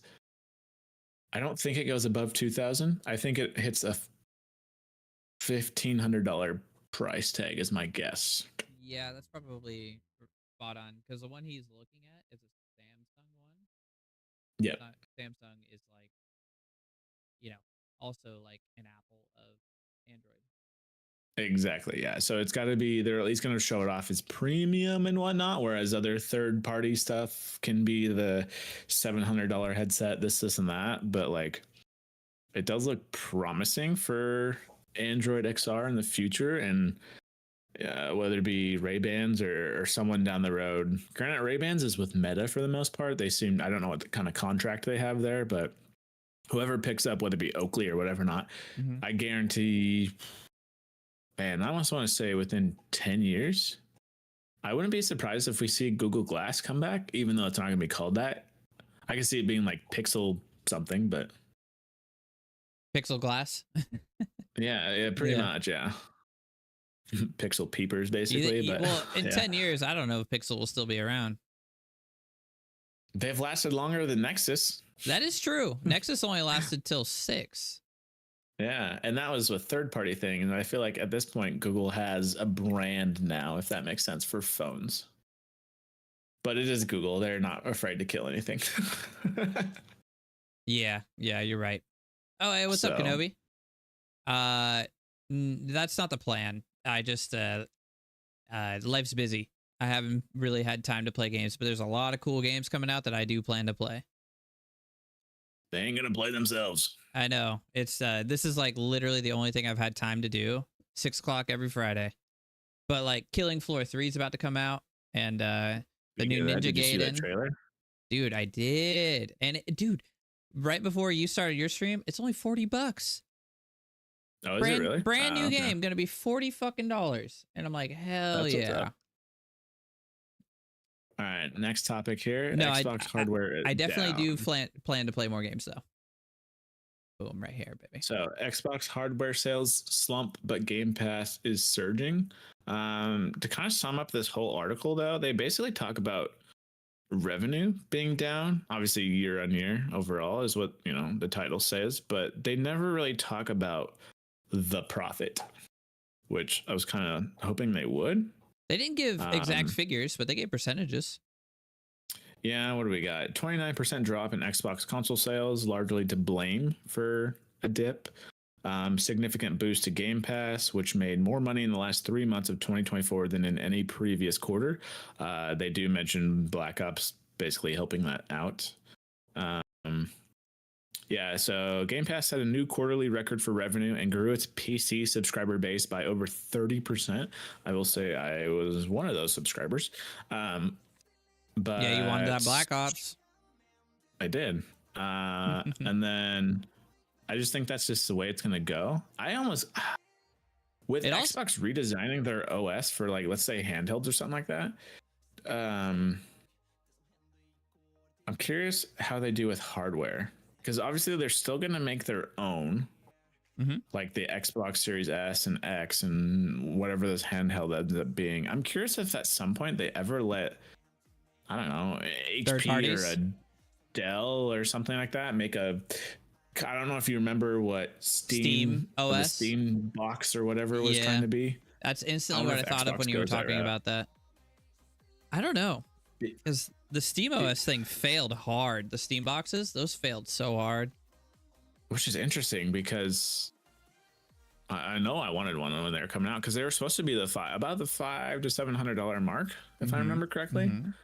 Which I was like, oh, perfect, PC gaming, easy, whatever not. And it's like, now I feel like they could almost redo that, but they already have their Steam Deck. So, and you could plug that in and play it that way. So that's why I don't think Xbox would have a third party, I guess, like a box in a sense versus a handheld. I think it was just difficult for Steam because they were slapping their name on things that not all of them were quality products. So people, you know what I mean? Yeah. So they're like lending their reputation to these companies that some of them were great, but some of them were not. Because if I still remember, I want to say that hardware is where they still come up with losses, maybe break even in terms of buying stuff. So it's like with Forza on there, and eventually we're just at this point waiting for Gears and Halo and stuff like this. If PlayStation's, they're gonna make the PS6. We know that. Oh yeah. And if they're still gonna make that, then Xbox is like, well, we can dip off of that. And let's see. And if people don't want to buy, a PlayStation, maybe if they're waiting for the, Xbox, we still have that as an option. It's like you have so many options to buy the platform itself that it's ridiculous. Hence why they mentioned PC subscribers going up, but it'd be curious to know if there's a correlation of PCs themselves also being sold. Because unfortunately they don't mention, like, I don't know, an increase of Windows users, if that makes sense.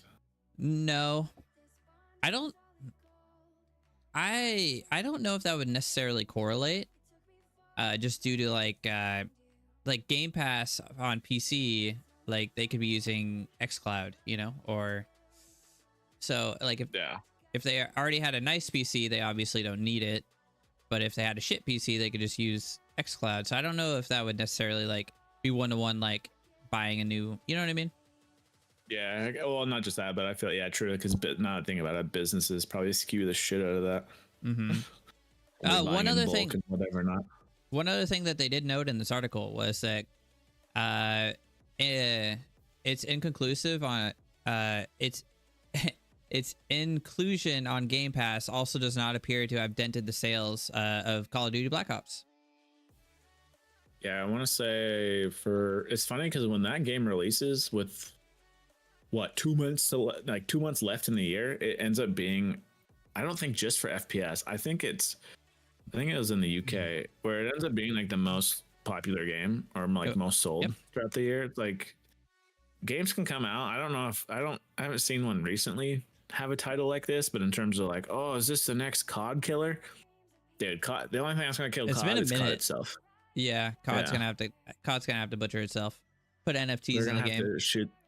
Shoot themselves in the foot and then some. It's just like, nothing's gonna take them down unless they do it themselves. But it's like, I don't know. I feel like console sales go down, but Game Pass goes up. And again, it is revenue. It's not talking profit. So I'd be curious to know what that actually entails. Because I just see this being more and more. Because if physical goes down, and if you're trying to future-proof something, like, unless the rumors are true in terms of Xbox, whether it be the handheld or not, including multiple game markets in there, I could see that being beneficial for them somehow. Again, that's a PC at that point, but like, yeah, still, it's like, all right, you have Steam, you have the Epic Store, and you have the Xbox Store. It's just you have so many options that a lot of them do come back to Microsoft, though. That's the thing. They do. Man, it's really hard to beat the deal that Microsoft's giving to gamers, so. Yeah, because we have prices hikes in Netflix, this and that, and it's. I mean, to be fair, you've been able to do something kind of similar on PC for a long time with things like Humble Bundle, but those are lesser known. Like, a lot of people don't even know that it is like a thing. Yeah. Oh, and typically too. Well, it's not bad either way, but like, what, in Humble Bundle, you typically, let's say you want one game, and then you get 4 others that you're just like, yeah, try these out. You get 10, bro. I still pay for it every month. Yeah. Not damn. Not okay. I will say it is kind of cool that with that system also in place, you can gift those out basically, can't you? Because they're just keys. Mm-hmm. Yeah, so that part's pretty dope. I've been given yeah, I don't feel like talking to you. I've been it's given me multiple games that I've already had that I've just ended up giving away.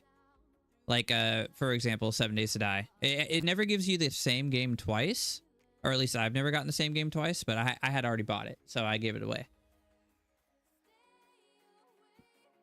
That'd be kind of another to think about it, because I do know every time, let's say I log into Black Ops and all that stuff, it's like, oh, you played a game off Game Pass. Here, collect your points, and you can redeem those eventually for a month of Game Pass or whatever you feel like redeeming.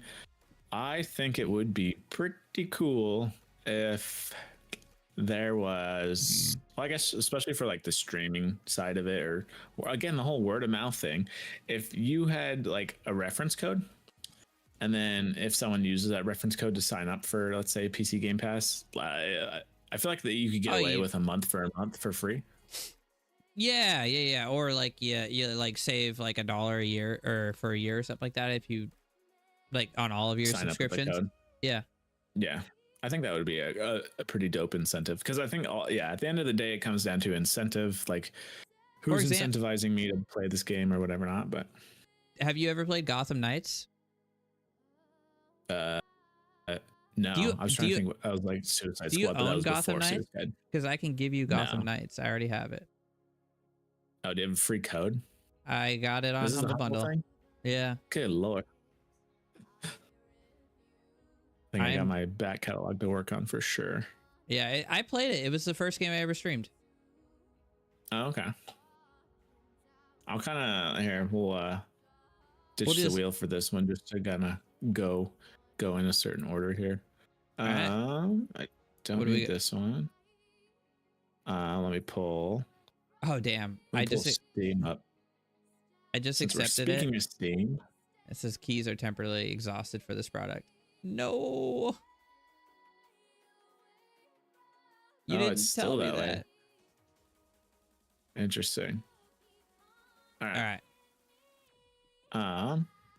So speaking of games on Steam and whatever not, and different consoles coming to PC, Spider-Man 2 finally got released yesterday on the PC, and it's actually sitting at mixed reviews.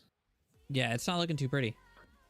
No, and a lot of them, in terms of the reviews and everything, I love this one. With great port comes great responsibility. We'll recommend it now with the amount of graphical issues, bugs, and crashes. Yeah, a lot of these not recommended reviews. Who ported this game? Basically, was it? Why do I want to say Nexus or something? Nexus. Which they're pretty. Yeah, I thought they were pretty good at these ports. I don't know. Did they do the original Spider-Man? Nixus Software. Let's see. They did do the original Spider-Man. They did do the first one. Okay, and they've done Last of Us Remastered, it looks like. Well, that's Also, just Lego showing you all of Horizon. PlayStation. Oh, it's not showing what they've done? Oh, god damn it. This same thing I did last week when I was talking about PlayStation. I was thinking it would be like a Wikipedia thing where you click on something, it takes you to their own site, but interesting. Okay. They did do But, Horizon Zero yeah. Dawn though, remaster. Okay. So this one's definitely on my wish list, but it's, again, one of those things where I'm going to be patient and, wait for this to iron itself out, because I can't wait to play it. Don't get me wrong, but I'm still I need those reviews to get back up there. So It's a great game. I still have not beat it. interesting. Okay. Yeah, but I it's will fun. say I didn't play the Miles one. Obviously, I know Miles is Miles fun, is in here, dude. but I did play the very first one, and the web slinging is fantastic. The Feels so boss good. encounters are awesome. Mm-hmm. Just the movement of that whole game entirely is going to be sick. So yeah, looking forward to this when it finally irons itself out. So Yeah, the whole fluidity of all the Spider-Man games, they just feel so good. It's like there's only a few superhero games that actually feel good, and Spider-Man is one of them, and Batman is one of them. The Arkham series, those feel so good. I do like, the fighting of Spider-Man is very, at least for me, it's very Arkham based. So looking forward to that for sure, though. So. Speaking of PlayStation, real quick, just a side note that we weren't going to talk about. PSN account requirements being removed from some PS5 games on PC. So they're removing it from four. They're removing it from 4 games: Horizon Zero Dawn Remastered, Marvel Spider-Man 2, Last of Us Part 2, and God of War Ragnarok. Thank God. Granted, it doesn't affect, I would say this, it doesn't affect me per se, because correct me if I'm wrong, it's typically a geographical lockout for some games. Is that correct? Some countries just can't get a PSN account. Yeah, so which is awesome that they removed that. Is it a little too late? Dude, I'd say yeah. Some people just get bit and they don't want to, fucked up with Helldivers 2. Holy shit. The fact that it took them so long to revert something like that, that's kind of, I think what it was, I don't know, because I do know, let's see, we got different CEOs at this point, I believe, for PlayStation. Yep. Big shake up of PlayStation. So if it took a shake up to have that be rewritten, basically, that's wild. Like, come on, guys. That should have been like oh shit, the community is reacting like bad, like within a week, like, okay, let's revert this. Yeah, they should have just known that, like, maybe we shouldn't do this. Yeah. And so you're just knocking out so many of your player base. It's like, what was their reasoning? Did they ever have one? I really don't remember. Security thing? I think they did have one, but I don't remember what it was. Okay. Either way, I'm just glad it's done. I think I don't remember because I thought it was bullshit at the time. Yeah, and then to kind of go on your point, though, they did. They still have it in place, and basically what it does, though, is that you get cosmetic items if you do sign up for it still. But it doesn't seem like it's like in a weird way, like it doesn't seem like it's exclusive cosmetics to my understanding. It seems like it's something you could possibly get down the line just playing the game, but I could be wrong on that. So that's cool though. Yeah. So there's at least incentive there, whereas compared to like here, you're forced to do this for no reason. I feel like anyone hates being forced to do something, but I don't know. Us gamers have a different edge to that. Once that happens, just throw the biggest hissy fits. It's crazy too, because like when you think about like the modern PC gamer, they're mad about signing into the PSN network when they have like the Xbox launcher, Ubisoft launcher, Epic launcher, Steam launcher, all on their computer. My launcher. Yeah, and I understand the frustration though. I at first I didn't really understand why it was such a big deal. I'm not gonna lie. I just signed in. Just but then click on something, you're good. When you read into it, the big deal was, they sold the game in countries that literally could not get PSN accounts. so they could not play the game that they had paid for. Bought. Yeah. Yeah, Exactly. so- Which that part's effed up. So Yeah, they majorly fucked up oh, or messed up. Let's see. You want to just go to the next PlayStation thing? Yeah, we can see if it lands on it. I'm just curious if it does. I think it will. That's sick. Look at that. It's like we planned that. Did it really? It did. Nice. We take those. All right. So you have an anniversary, all that good stuff, and you okay, put it in this regards. You know, you have an anniversary with a spouse, whatever, not friend, all this other shit. You give them a gift because it's tis the anniversary and all this other shit, and at a certain time frame, you're like, okay, I'll take that back now. Like, yeah. excuse me, what? Like, this is a gift. Like, I'm celebrating something, and you're taking it back now. Why? I'm imagining. PlayStation really does. Oh man. Yeah, PlayStation really doesn't have an answer for this. They just said last month they released a PS5 update, lets players customize the aspects of their console, so it looks like a PS1 boot up 2, 3, or 4 because of this anniversary. And then they informed players at the time of these themes would only be temporary, and it's confirmed they'll be leaving on actually today. So they're either gone or by midnight or so, like Cinderella in a sense. They'll be out of here. I when you were saying that, I was imagining me giving my wife something and then just being like, all right, I'm taking that back now. Yeah. That would not go over very well. It is cool. It is cool though. They are bringing it back, so that is cool. I mean, but for a price or something, or why are you taking it away? Then does it cost money? No, but that's what people's heads instantly go to. They're like, oh, sweet, they're gonna probably charge for this shit now because they probably saw how popular it was. It is interesting on like, why would you take it away in the first place? It just blows my mind in terms of we already have an issue with ownership of digital items, and I can't imagine a point where I downloaded, let's say, OBS or something like that, and one day I come in, log into my PC, and all of a sudden it's gone because it's like, oh yeah, by the way, we canceled that or took that back. What? That's mine now. Yeah, it's like, what? Yeah. So yeah, a lot of people's heads instantly go to like, oh, they're gonna be charging for this, and the fact that it says, oh, we're gonna bring it back, it doesn't indicate when. It's like, okay.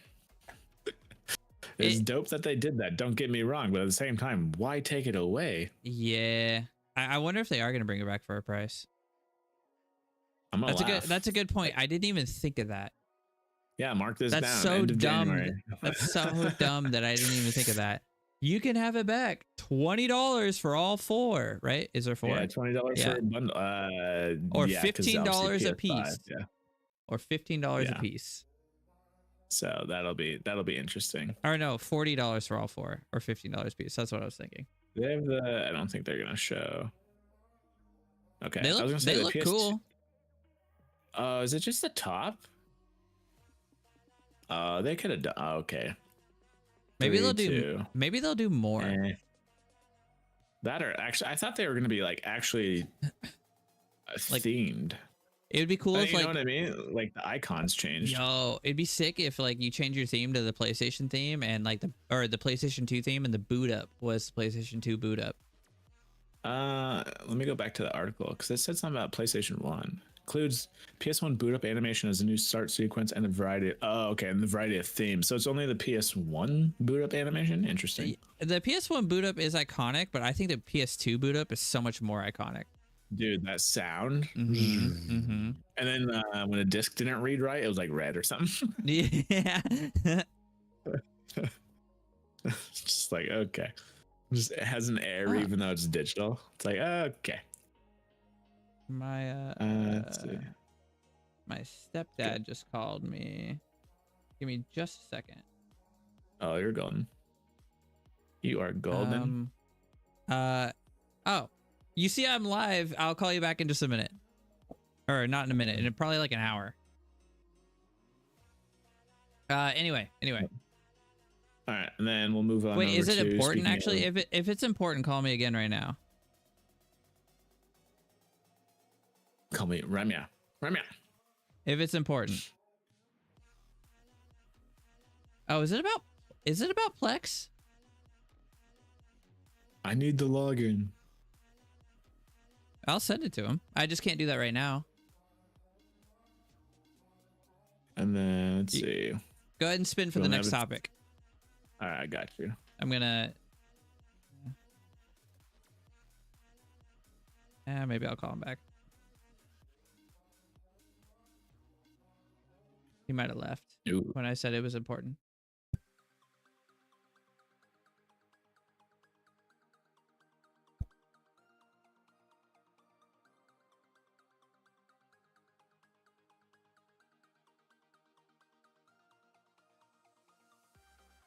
Hello? Yeah, you can literally see me live. I was like, what? What's up? What's up? What's up? Did you get my message when I looked over and I was like, huh? The jellyfin. Aren't you on the jellyfin?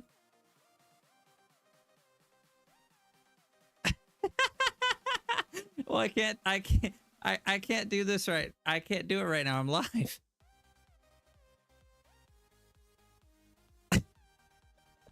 Did you see what I said too? I was like, oh, it's oh, my stepdad just called me. Oh, fuck, my mic's still live, guys.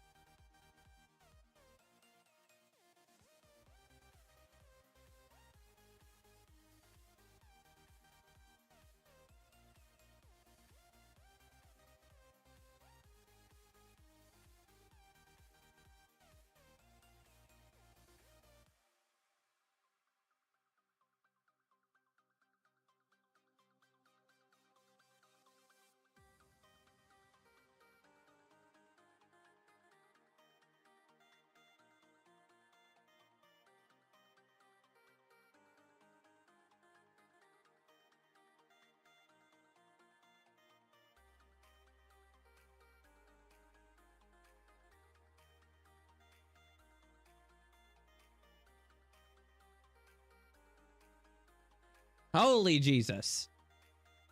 Time. That was notification alert. All the so stuff. chaotic. That was so funny. All right. They're gonna, yeah. Anyway, we could move on. They're about to send me an email address. No. Cool. What was next? I was just talking about the Pebble smartwatch. I was just curious if you've ever had one or saw one in person or what. I have not had one. I've seen it. This is actually super interesting because it was pretty much the first smartwatch. Yeah. And so the crazy thing is Fitbit bought Pebble, and then Fitbit was bought by Google. So Google now owns Pebble. So I think I skimmed this article. So I don't think it's actually that there's a new Pebble coming. They're just going to release the OS, right? And technically, the original creator of Pebble is the one who snagged it up, which is dope. But he can't call it Pebble because Google still owns that piece of it. Didn't he just snag like the OS though? He didn't really like snag which is just open source now, right? Yep. So open source, super cool. That'll be dope. Yeah, I was saying that these originally came out. Not only were they like, I think the most like funded or something like that on Kickstarter, but they lasted 7 days dude, because they of blew the up. e-ink display. And then, but e-ink display has like technology wise has been pretty dope to watch because now we have color e-ink. Yeah. So I'd be very curious to see what kind of watch we get out of this. Because a lot of, I'm even like thinking of mine right now, Or maybe and in terms of bare bones, you could go time, set an alarm, obviously your battery life on that thing, weather if you wanted to, steps, heart rate, notifications, and kind of call it good. I'm not seeing this needing GPS. I'm not seeing this needing LTE. Yeah, no, it's just bare bones. Maybe 10 normal features and whatever not. You can see your steps and all this other stuff, but I could see it being the same thing. It'd be kind of dope if it came in the color version of a e-ink display. So the Pebble 2, I just looked it up on Kickstarter. It raised Yeah. almost $13 million. Damn. Yeah, it was $12,779,000. And they only See if I wanted can $1 actually million. type. That's crazy. But Let's see. I actually love e-ink displays. They actually, you can get e-ink portable monitors now. I don't know if you saw that, but they're very Interesting, they're okay. very pleasing for the eyes. Have you LTT released a video on e-ink like not too long ago. I think it was like last year. It's very interesting how they work. And they were playing games on one of them, like, and obviously it's gonna look, and it was on one of the color displays, but obviously it's gonna, you know, look a little weird because it's e-ink. But yeah. super cool technology. Great for book reading, terrible for almost everything else. Yeah, because your refresh rate is obviously not like a screen in terms of 60 hertz or whatever. Not so. It's like literal ink. Whatever. Yeah. It's got to refresh that every so often and kind of go from there. I don't remember off the top of my head. It starts. It's like TXT, or there's a company out there that makes like basically it's an e-ink display, but it also feels like paper, if that makes sense. Yeah. So the texture's a little there. So they're mostly used for, again, the whole tablet thing. So like easy on the eyes if you want to read, take notes on it, that kind of sort of thing. But in a watch like that, like, dude, I'm seeing this thing. If it's kept to basics, it has the new, you know, especially battery tech at this point. I don't see why this thing doesn't get, especially on power save mode. I don't know if these watches ever had a power save mode back then. I don't know why this wouldn't be able to go almost a week and a half, maybe 2. So, because I had a Fitbit that was non-colored screen, and it was like the little skinny one for whatever it was, like 50 bucks or some shit like that. Weeks. Yeah, and that would last me because it's just for notifications at that point. You could count your steps, your heart rate, and it would tell the time, and I could get that thing to last, about it's in the double digits, like let's just say 12 days. Do you think this guy same specs and features as Pebble? Yeah, so he does plan to still use an e-ink display, huh? I haven't seen an article talk that he would use anything else. He wouldn't upgrade it because that wasn't Pebble. But yeah, it sounds like he will. That'll be cool. E-ink has come a long way. Yeah. From and when was not only that, but like it, like a lot of people, 2017, you know, whether it be with our watches that we have or Apple watches, everyone's like, oh, I need an always on display, you know, because it, you know, just glance at my watch and it shows the time. Like, dude, this thing's going to be, that's the thing with e-ink. It's an always on display kind of thing. So I think it'll be perfect for minimalists for sure. Even hardcore. I don't know if you want to get away from your phone or do something like. They're super satisfying to look at. Yeah, the format, because this picture, at least right now that I'm looking at, is right in the sun, all that other stuff, and I don't think you'd have an issue with brightness per se. So no, probably not. This will be cool though. Dope. It's dope that the OG creator got it. Yeah, I know, which is good. Not only that, but for like, again, nobody knows pricing or anything like that. I'm thinking $150, no more than 200. It'll probably be kickstarted again. We'll see. Ooh, I could see that. Yeah. Repeats itself, like breaks its own record. There you go. This will be very niche though. I don't see like, I probably won't get one. I wouldn't get one just because I don't need 2 of something like that. Yeah, but this will be a very niche market for very select people. E-ink, I do know that like our LCD displays that we have everywhere and OLED displays do hurt some people's eyes, so this will be perfect for them. If I was working at Best Buy and someone came in like, hey, I need a smartwatch, and if they listed off the basic needs of a watch, I need notifications, I need heart rate, I need steps, and I need the time. Like, and that's all I need. Well, I don't want to text or do anything else. Yeah. I need it to last forever or as long as possible kind of thing. Like, well, let me introduce you to this thing. I feel like that's where that market's going to go. Yeah, you're probably right on that. So Cool though. Not for the older people, just for people who just want the basics for the most Yeah. part. Hell, give this thing to a kid. There you go. They'd have a hard time breaking it. Yeah, little tyke edition. All right, we're down to our last 3 topics. Holy crap, we've 3 slammed topics. through these. All right, multi-streaming becoming a little bit easier.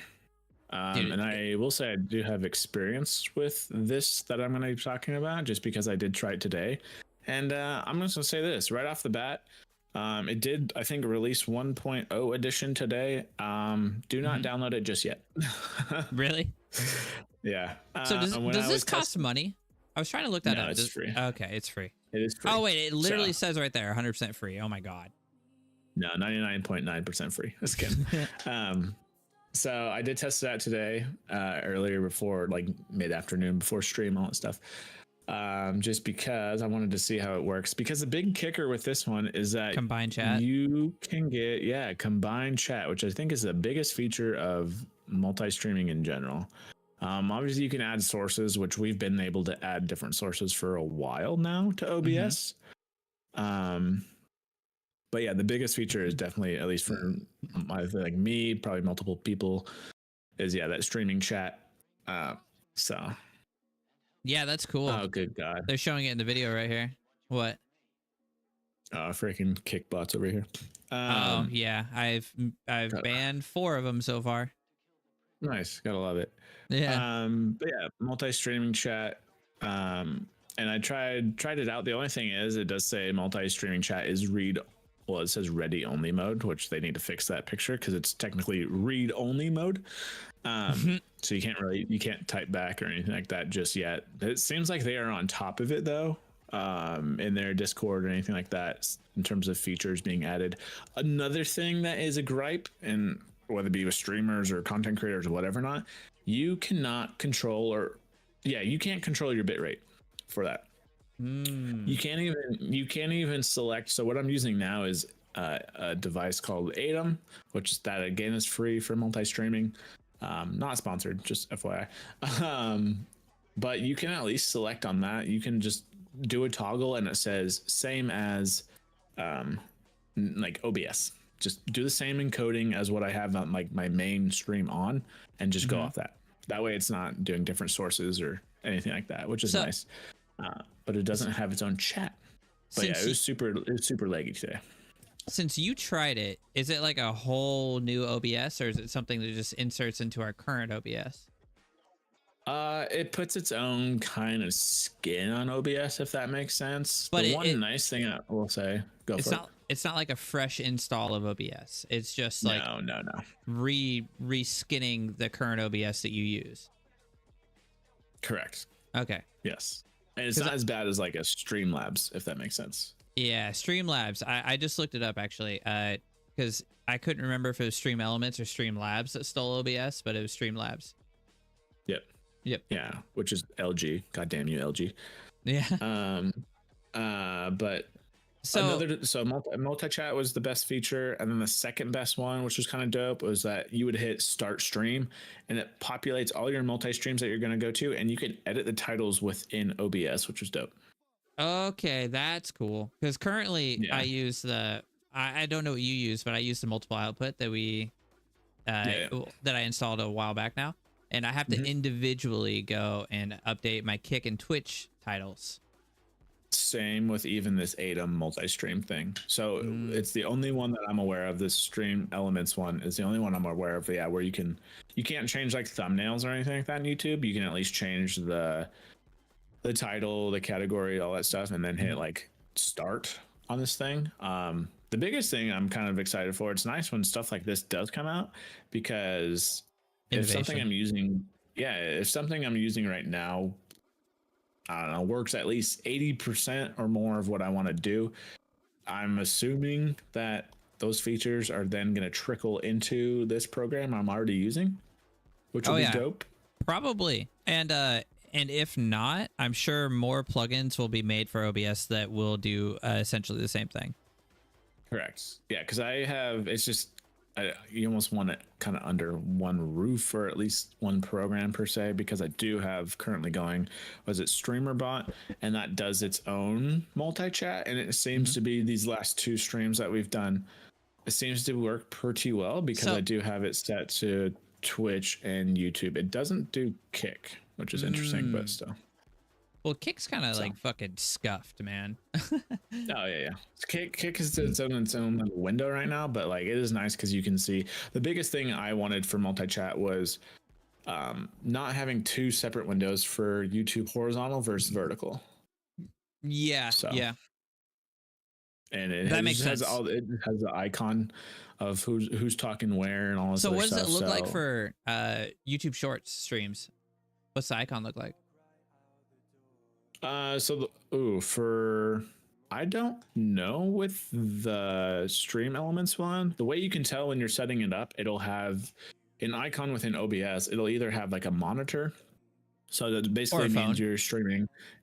Yeah, or exactly. So like you're either streaming horizontal, or the phone icon for vertical. I don't know what it looks like in chat, just because their picture here only shows the icon of the platform. It doesn't show which chat is which. Yeah, which I saw that in the video here. It just kind of like showed like just the platform that it was, not the specific, you know what I mean? Yeah. So I would give this some time, but yeah. I actually downloaded an app on my phone so I could multi-stream to all the platforms when I was in I had my vacation spot. I almost said my vacation spot. But I never ended up using it, but it is pretty cool. It's called Prism Live. If you ever want to like just check it out. It's you can stream everywhere with it. Too? It might be. I'm not sure. Sounds familiar. Okay. Yeah. It works pretty well, actually. Yeah, because that's the biggest thing with I think multi-streaming in general is being able to, at least from the streamer's point of view, like being able to see who's chatting where, who pops up where, not missing out on that, whatever not. Because obviously, you know, if someone's over on Twitch and you're talking to them and someone's on YouTube, like I don't feel like I need to have chat on the screen for them to kind of figure it out in terms of who's talking where. I don't feel like they need to talk back and forth. And if they really want to, like, and if I say their, you know, chat out loud, then it's like, I'm basically I'm playing telephone. So. Yep. Then they know. Yeah. Yeah. So I don't need that to be shown for everyone besides, I guess, me for the most part. So makes sense. Yeah. I think this is cool though. Innovation's always great. Yeah. It's dope. Yeah. So bring this to Adam and I will be a happy camper. And it's free, dude. Like you can't really beat that. A lot of the ads or something like. A lot of the big streamers that multi-stream, they use Restream. See, I've been there, done that before. And it's crazy because a lot of them, I think they just use Restream because they don't know that like plugins for OBS exist to multi-stream. Yeah, exactly. Yeah, and you try to feed that in the chat, but it scrolls by so fast. Oh yeah, and it's like I don't know. You always, for me, give me something I need, or you know, here's my wants, here's my wish list. It's like, okay, how can I get this for the cheapest? Oh, I can do this for free. Exactly. Like the plugin. I'm assuming the one you're talking about, and probably even the one you're using right now. That's the one off like GitHub, right? Mm-hmm. Yeah, and that one works just fine. There's a little toggle that says same as OBS, and put your stream key in here or whatever, and you're good. I could stop Kick and Twitch right now without stopping, or I could either one. I could modify them right now if I wanted to. The only thing I can't do is change his titles. I wish that would be super cool. Yeah, I think that feature alone is pretty dope. Just because I don't, like you said, I don't want to have to go to 3-4 other dashboards just to change something, whether it be, you know, I guess on the YouTube side of it, a thumbnail and then a title and all that stuff. So I do just like pop out the quick actions for both of those sites, but it's still kind of annoying. I wish they would all just change at the same time. Ooh, that'd be dope across the board. Yeah, that would be sick. But yeah, keep an eye out for this one. They say more platforms coming, but Twitch, YouTube, X, and Kick. I'm like, I understand there's Rumble and Trovo and all the other stuff out there, but I don't know. I feel like they got the big 2, and Yeah. I guess Kick being the 3rd already in place. So I feel like Yep. they're on the right track. So All right, that one's done with this. do we want to spin it 50-50? Do it. Give it to me. 50-50 for the 50 series. And we get the 50 series. Look at that. Do it, shit. Oh, I'm very curious. This doesn't surprise me. It doesn't, but at this point, I'm almost. Are these gamers actually buying this, or is this AI again? Or are they scalpers? I guess I That could have too. Like, I looked don't know at who's that. I don't know who's buying what at this point. Because correct me if I'm wrong, just based off, I think I watched maybe one or so. So 5090, they're saying that was an increase of the 4090 by about 30%, correct? Mm-hmm. And then it seemed like a lot of the YouTubers and whatever not were saying that the 5080 versus the 4080 wasn't really an upgrade. Am I right on that or wrong? Repeat that? They were basically saying there wasn't too much of an upgrade on the 5080 at least. Oh, from the 4080? Yeah. There was an upgrade, but it wasn't like dramatic. Like the 4090, Like the 50s. Mm-hmm. Okay. Which again, it doesn't really matter because it seems like they both sold out no matter what. There's no way. There's no way this is real. 5080. What? A new listing on eBay: Gigabyte NVIDIA RTX 5090 for $500 or best offer. Oh, as an auction thing? It's $500 or yeah, you're right. It might be an auction. No, it's a buy it now. It's a buy it now for $500. There's no way that's real. You're getting the box. That's all you're getting for that. And then the one right below that is Zotac 5090 for $2,500. There we go. Yeah. Wait, 2,500 though? Because even if they're saying an Asus one is $2,800 Oh my on this God. article. This is people are doing it. RTX 5090, read description. $1,949.99. Attention all humans, to be clear, I am not selling a graphics card. I am selling a piece of paper with a picture of a graphics card. So unless you're a robot, don't buy this. The fuck? No way. Yeah. Okay. You're on my shit list. How about that? So, dude, what a scum. So what he did say read description in the title. So is his goal to get the bots to buy this, or is he just being a douchebag? Because he kind of makes it sound like he's trying to get the bots to buy this, but I do think this is a dick thing to do no matter what. I've always hated this. What? The people that sell the boxes for like $500 and like so put it in the fine print. Image look? I was gonna say, does the image look like the graphics card? Yeah, look like, well, I mean you can't see, but okay, that does look like a piece of paper. But I mean, like, if you weren't looking at it closely, you would be like, that's the graphics card. It looks like the graphics card. And then that looks just like the graphics card. So, oof, boy, come on, man.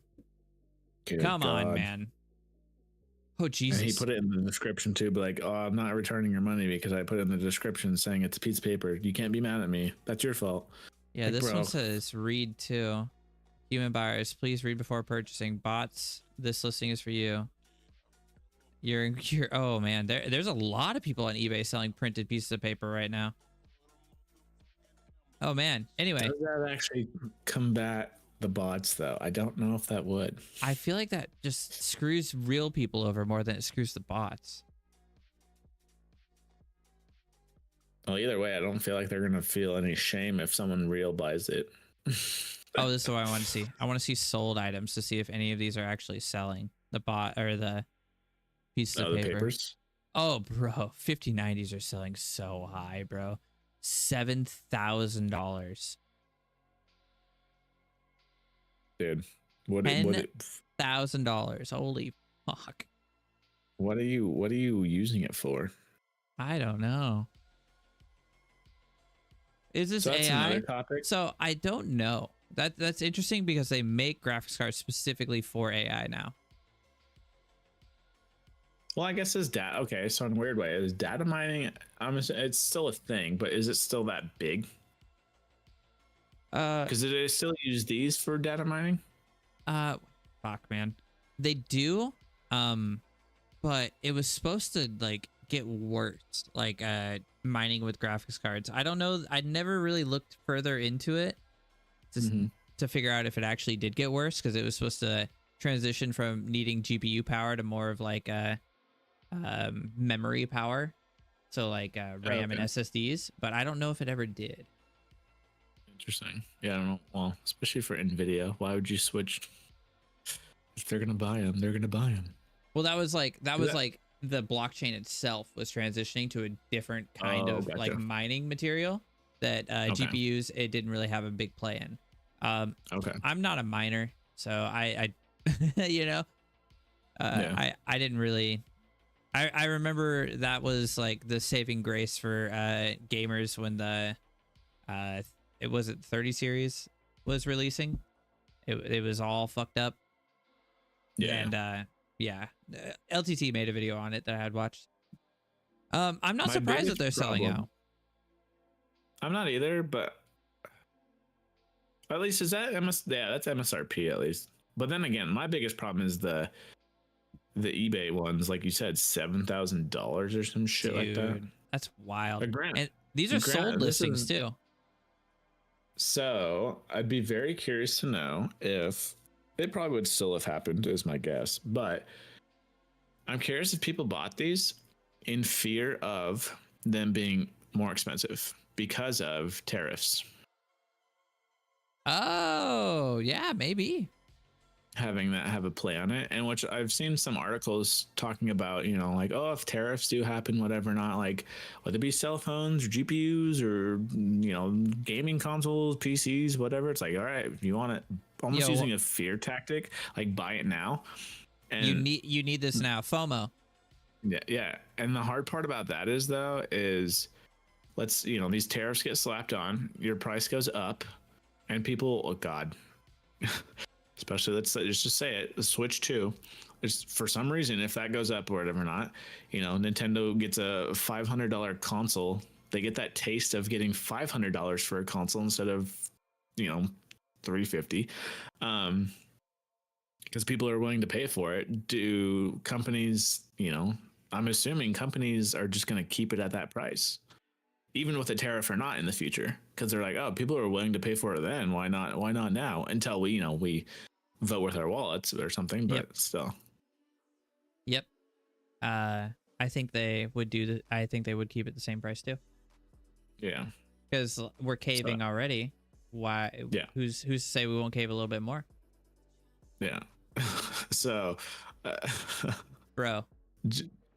So, at least I found at least 3 listings that have sold that were just pieces of paper. 7,000? Oh, no, that are just piece of paper. $2,200 for a piece of paper. This one was $2,000, 1 penny under $2,000 for a piece of paper, and this one was $300 for a piece, or $400 for a piece of paper. When something's too good to be true, folks, you gotta. That one's so. They're both so weird.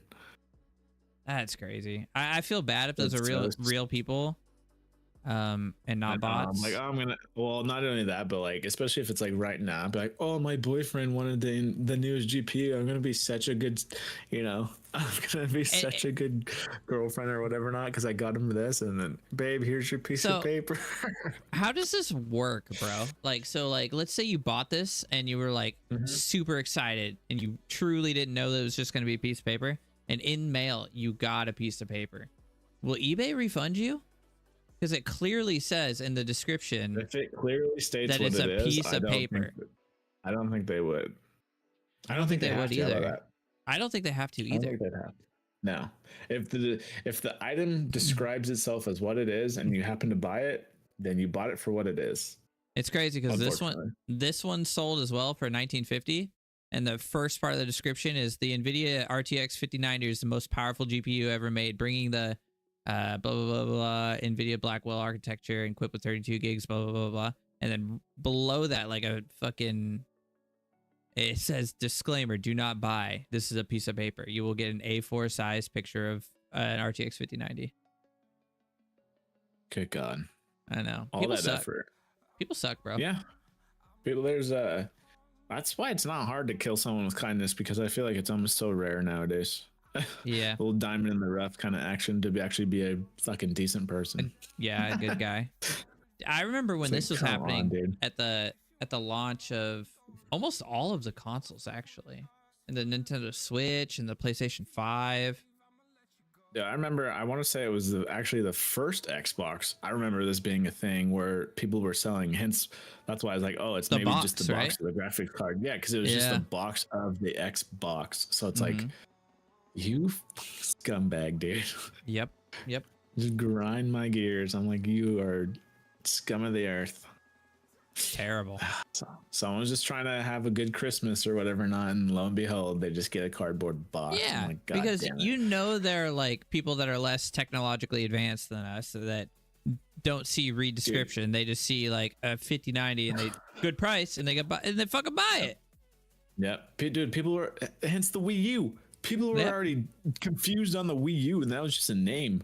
And it's Yep. just like, dude, people are buying pieces of paper now on eBay. Like, God So damn it. whatever. Yeah. So, if anything, they're going to be expensive, whether you wanted one or not, kind of thing. And yeah, how about you don't? See, I've always had a hard time. Granted, I say this as I have a freaking Facebook Marketplace PC in my living room or whatever. Not like, Mhm. I feel like you almost have to know the person, or at least get them talking about at a certain level. Like, do they know what they're talking about when they're selling me this system? The guy had a freaking like umpteen PCs in there, water cooled this and that, and like Nice. basically he had like a Sounds server like my PC kinda up in guy. his. He had like a server style kind of PC up in his whatever room and stuff, and all this other stuff. Like and a he's more "Yeah, legit dude, server than mine. Like I a don't rack know. and everything. Oh, it wasn't a rack status, but it was. He actually filled up one of those, like, not even a mid tower, like full tower, like size kind of shit. Of just like Nice. water cooled, like custom water cool loops, this and that. And it's just like, okay, I feel like I'm safe to buy this from this Yeah. guy because he knows what he's talking about. He's like, oh yeah, you can try out Doom, whatever game you want to try on Steam, blah blah blah blah blah. And it's like, Nice. okay, versus some guy who's just like, yeah, I just found this in the attic or something and whatever. Or you got a scumbag who's using hardware for data mining stolen. and all this other stuff. Yeah, again, yeah, stolen or whatever. So it's just like, Mhm.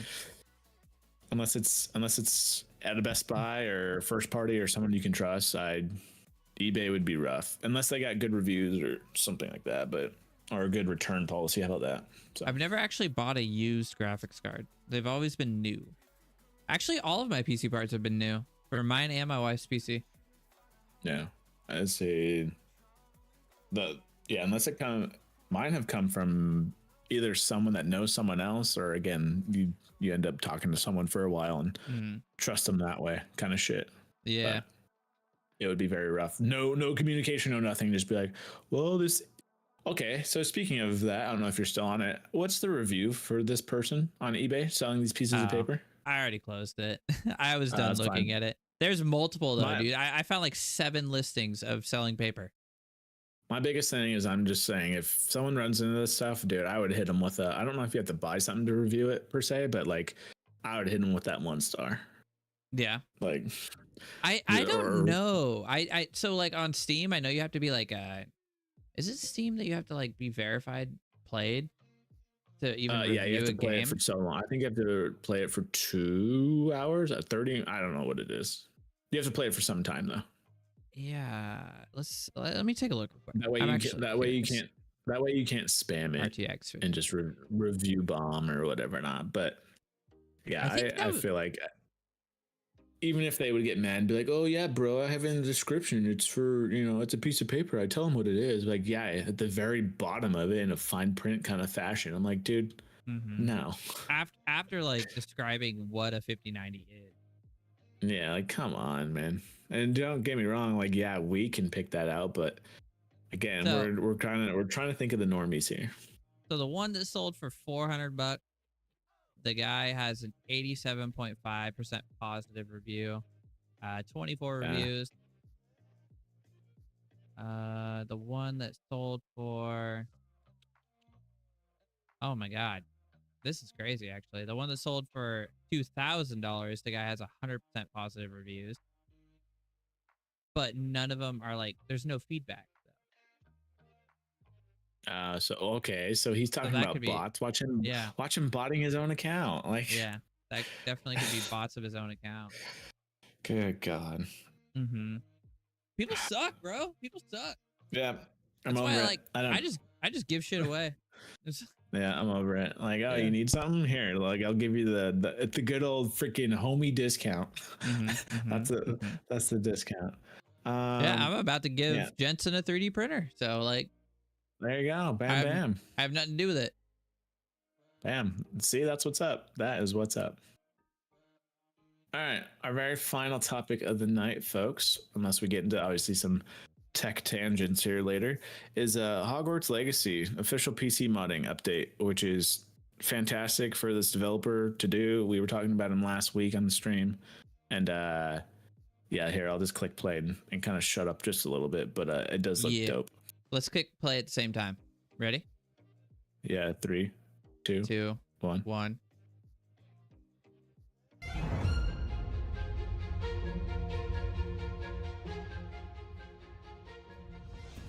Hey everyone, Chandler Wood here, Community Manager at Avalanche Software, and I'm incredibly excited to finally announce that official modding is coming to Hogwarts Legacy in our next free update. That's right, we're opening the doors and we can't wait to see what you come up with. For free. Dude, I'm so excited. I loved this game. I loved this game. What exactly is modding? Well, Dude, being on the owl would be sick. Modding is the ability for you, our amazing community of players, to create and play custom content in Hogwarts Legacy. But Chandler, isn't modding usually complicated? It doesn't have to be. We've made it easy for everyone. It's all simplified with. Dude, they made it super easy. I don't know. I've never done it with like Fallout or anything like that, but it seems like just like a download and you're good. Basically a download app. Yeah, it's just like an extension almost. Flex your inner developer, like the ones here at Avalanche. Man. And conjure the magic with custom mods that other players can enjoy too. If So, you're already dreaming up new mods, connecting your CurseForge in other games, mods can almost be like extra missions. So I'm curious if correct. If we're gonna see a lot of that. Our in-game mod manager makes finding, downloading, and installing mods To like as expand easy on as casting gameplay. Alohomora. Almost DLC. So what's After possible this. with modding? Whether it's 'Cause there's adding a small touches like hairstyles Thing or that I character heard when this cosmetics, game first came out. or diving deep with gameplay changes like new dungeons and quests. I'm excited. Yep, for new what I dungeons, see. Yep, new quests, dope. dungeons and In quests, fact, yeah. We've been working with some incredible Oh, the mods. magic carpet? So I'm sure ride. you'll have some really A whole cool things new ready to play world. with right from day one. I've been dreaming of this day. I love for a her long hair, time. actually. Alright, so let's talk brooms. Hers Why pretty settle dope. for a standard sweeper when you can fly on something a little more creative? How about transforming your broom into a Dude, the dragon dragon is a phoenix, sick. or even a vacuum cleaner as an homage I wonder if to this the mod other is gonna make it so it adds the 2-player mod. And we'll have fresh ways to customize characters. Ooh, I mod could see that. braids, Kelpie-inspired clothes, or maybe Hogwarts house outfits in new styles like Kraken or Periwinkle. Done. Now you've got it. Want new gameplay challenges to tackle? How about a brand new endless dungeon experience with constant combat and hidden paths? Check Dude, That's a lot cool. of people are saying That's cool. Quidditch, boys. Quidditch, boys. Yeah, Quidditch mod. I can see that. The field's there. Yep. But this is just the beginning. Now is where you come in. Me? Our modding tools give you the I did ability it. to create these new quests, design custom dungeons, and make an assortment Dude, a lot of people are cosmetic also changes. saying, I, for one, have so always are thought people it would going to be do this cool for to free? ride And I dragons, really or wanted to have chime in on the ability to comments and be or like, even modding our dude, very own Andrew Halo Warren, Forgers have like been doing Pixel shit for or free two, for or years. four, Yep. or 10. Years. Mods make my bad Photoshop a thing of the past, and in-game dreams a reality. Halo Infinite Well, is basically a Modding is the Forge next game stage at of this Hogwarts point. Legacy. Yeah. We're excited to Modders get the love hands of our doing it too, community. though. That's you. Yeah, it's their Like, hobby. To see what you create. What's that get big ready to website conjure or that magic. mod website? Official Fuck, modding what's it support and the called? Hogwarts Legacy Creator Kit releases on January 30th. We can't wait to embark on this magical new journey with you. Oh, it's already out? Bye. January 30th? That came out Yeah, yesterday? yesterday, I guess. Oh, Yeah, that's yeah. hype, bro. Is it on the PlayStation too? Wait, Chandler, what Oh, is I don't think happening so. modding? No, it's on But PC. Chandler, Yeah, last update Damn. brings PC modding to the action RPG. Damn. So the thing I want to say about that though is, I think it was Skyrim. Someone in Skyrim made a mod so you could have multiple people in the same game or whatever not. Mm-hmm. So it made it seem more alive, whatever. That same person was rumored to be working on one for Hogwarts Legacy. Yeah, they well, I don't know if it was that person that was the one that I saw, but they actually had it like working to an extent. It was hard when you traveled around the castle, going in and out of doors with 2 players, but they did have it like working. You could have 2 people on the same screen. It was cool. Interesting. Just make it like a Club Penguin, but Harry Potter. Mm-hmm. People wanted to. Everyone running around. There were RPers that wanted to have a Hogwarts Legacy RP server. Oh, that would be. That would be cool. You have dark 5 wizards points. and yeah. Yep, 5 points for this house. That's when you can get into the real nitty gritty of Harry Potter. I feel like okay. Oh, especially with the dark magic. Oh man, like all right, Yeah, who because the fuck killed who? Imagine if you cast that spell and it actually kills the guy. You know what I mean? Yeah, permadeath. Yeah. Who 1 life killed characters. You're fucked. who? Yeah. It's Hogwarts Legacy on hardcore. Oh yeah. Cool Dude, though. some of those dungeons Very, would very be cool. interesting. Quidditch, someone's gonna be banking that. Oh, guaranteed. Quidditch is something that has felt missing from the game since day 1. So Yeah, I will say the controls could be adjusted in my opinion, on just PC. by a little bit. Yeah, well, like using I just used a controller when I was doing it, but the like up down and whatever not, I feel like they need just a little bit of refinement, and then it's fine. I don't remember. I beat it when it came out. Because the camera angle when you're like flying and I don't know, it just felt a little off. Mm-hmm. Kind of going fast and whatever not, but no, I think, oh man, that guarantee races, especially with mods, like all right, you're gonna have a dragon race or this and that, like Oh yeah, that'll be interesting. This is super cool, and now that they've released mods, they're done, right? They're not going to release anything else. I think that's what they said, right? Final update. Yeah, I think just support for whatever not. I'm trying to think. I wonder Hogwarts if, Legacy 2, baby. The game would probably, you'd be able to see in the files, I would assume. But in terms of the because there's never anything under the water that I remember. So I'd be curious if that could be possible. If there's something that you could make with that, because the whole time I'm just thinking Wait, could they almost just weren't there quests that you had to do things under the water? I can't remember if there was or not. I feel like I had to swim. Because if you can, then the whole time I'm just thinking Goblet of Fire. Oh yeah, add the whole merfolk area. just redo the whole thing. Like, dude, if you can add multiple people, then it's like, all right, guys, you're all competing. Here's the maze. The whole game. Like here's the gillyweed. Like here's the dragons. Go get the egg. I'm just saying, freaking modders could take this to the whole movie, basically. That would be so sick. Oh man, holy shit, dude. Oh my god, another one. Chess. Oh, dude, fighting the dragon. You do the dragon. Oh man. Oh, the chess, the wizard chess. Yeah. Oh, that'd be hype. I guarantee that'll. We're just basically at this point with mods. We're just having GTA Wizard Edition. Yeah. What? There's not much else you could take from the movies. Was the 3-headed dog in this one? I can't remember. In the game, or yeah, in the game currently. Ooh, I don't think so. You know that's in now though. I mean, with mods, that's definitely in by now. The chess would be sick. With you, if you have 2 players too, the chess would be sick. Yeah. Dude, I'm just killing each other. I'm just imagining being in that arena fighting the dragon now. That would be so cool. That would be dope. Yeah. Especially if we could like get multiplayer and have like 5 people competing like in the movie. Well, 4 technically. You're supposed to have 4, but we had 5 in the movie. That'd be so cool. You all have to race towards the key. Wait, did we have 5? We had 4 in the movie, actually. There was supposed to be 3. Yeah, I fucked up. Either way, though, these mods are gonna go hard. I guarantee it. I'd be curious to know what's on there now, but yeah, like what's in the works would be interesting. Do I have it installed? If I have it installed, I'll open it up right now and we'll just check it out. It's just too big a game to like Install? Yeah, I don't think I have mine installed. do you have Killing Floor installed? I know I bought that for you. You probably don't.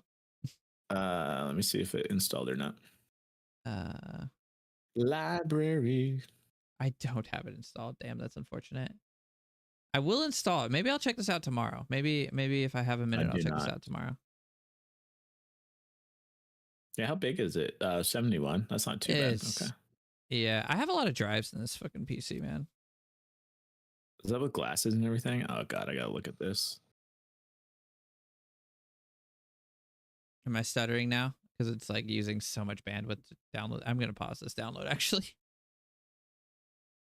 Oh, another bot. Weird. Look at that. The Phoenix is sick. I loved this game. It was my favorite game of whatever year this came out. Did it win Game of the Year? I don't think it did. No, I did not. Yeah, it's unfortunate. It should have. Oh, yeah. This is why they didn't add Quidditch, too, because they had Quidditch Champions coming out. Yeah. Did you ever check this out? I didn't check it out. No. Even when it was in early access, I didn't. Is there like it doesn't look as good. Dude, the Like- different wands are dope. It's Quidditch Champions. Jesus Christ, that was loud. Are you looking at it in the Steam right now? Yeah. A Card- chicken wand? What the fuck? Where are you seeing this? It's like in their patch notes on the very top.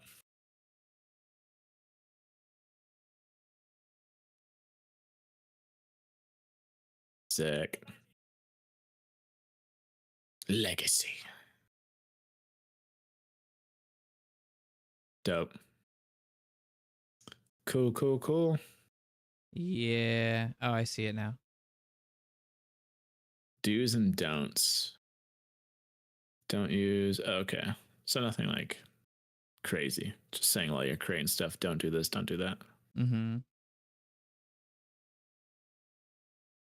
Super cool though. I'm excited. Oh Jesus! out. Holy moly! Oh, you Cool. watch big old sword for a wand. For those that don't Yeah, yeah. That's cool. Dang. Well, I'm glad. I'm glad that they're getting a little bit more life out of this game. A bat like Harley Quinn, Yeah, yeah. because this game was great and everybody loved it. That could separate the work from the artist. I do like how it has new life to it a little bit too. With Mhm. mods like that, in case you want to jump back in, or when it does get Quidditch, or a little local, I guess, multiplayer kind of thing, or however it works. Because yeah, I could even see the freaking, I don't even know what it was called, but I think it was a main thing because everyone had to do it. You like push the ball out so far and you get so many points with your wand. Oh yeah. Mm-hmm. Just have that be like its own like little story mission or something. Oh yeah. Just like simulate everything. Like, all right, you can do this if you want to. You can have a leaderboard of this. Because if someone could attach a leaderboard across like a global thing or however it works, like that'd be kind of dope. But I'm sure it is good to see life. How would they do that? You'd probably just download the mod, and if you competed in that with the mod installed, it would like take your score. Yeah, Yeah. that's my You, guess. you know they're gonna add like Master Chief and Iron Man, and you're gonna be able to be freaking flying. Different Oh, characters? flying around like Yeah. Iron Man. That'd be sick. That would be dope. That'd be sick. And All then the your characters, wand. You that'd don't be really great. have a wand. You just have your blasters from your hand. Or That's you get, dope. because I think there's always a like comparison of like, all right, well, first of all, it's usually like, are you either a Star Trek fan or Star Wars fan? And sometimes it's even the comparison of, are you a Star Wars fan or a Harry Potter fan? So just have like, if they had giant sword, just giant lightsaber, just I get yeah, dude. And then oh man, And then for when you cast the spell, it'll make you like Avada Kedavra. You chop them in half with your lightsaber. Yeah. I That'd be can't sick. remember what the game was called, but it was literally all it was dragons. You were flying around on dragons and you were like killing, it was just killing each other, like team deathmatch in a sense with dragons. I'm almost imagining it'd be, I could see someone doing that.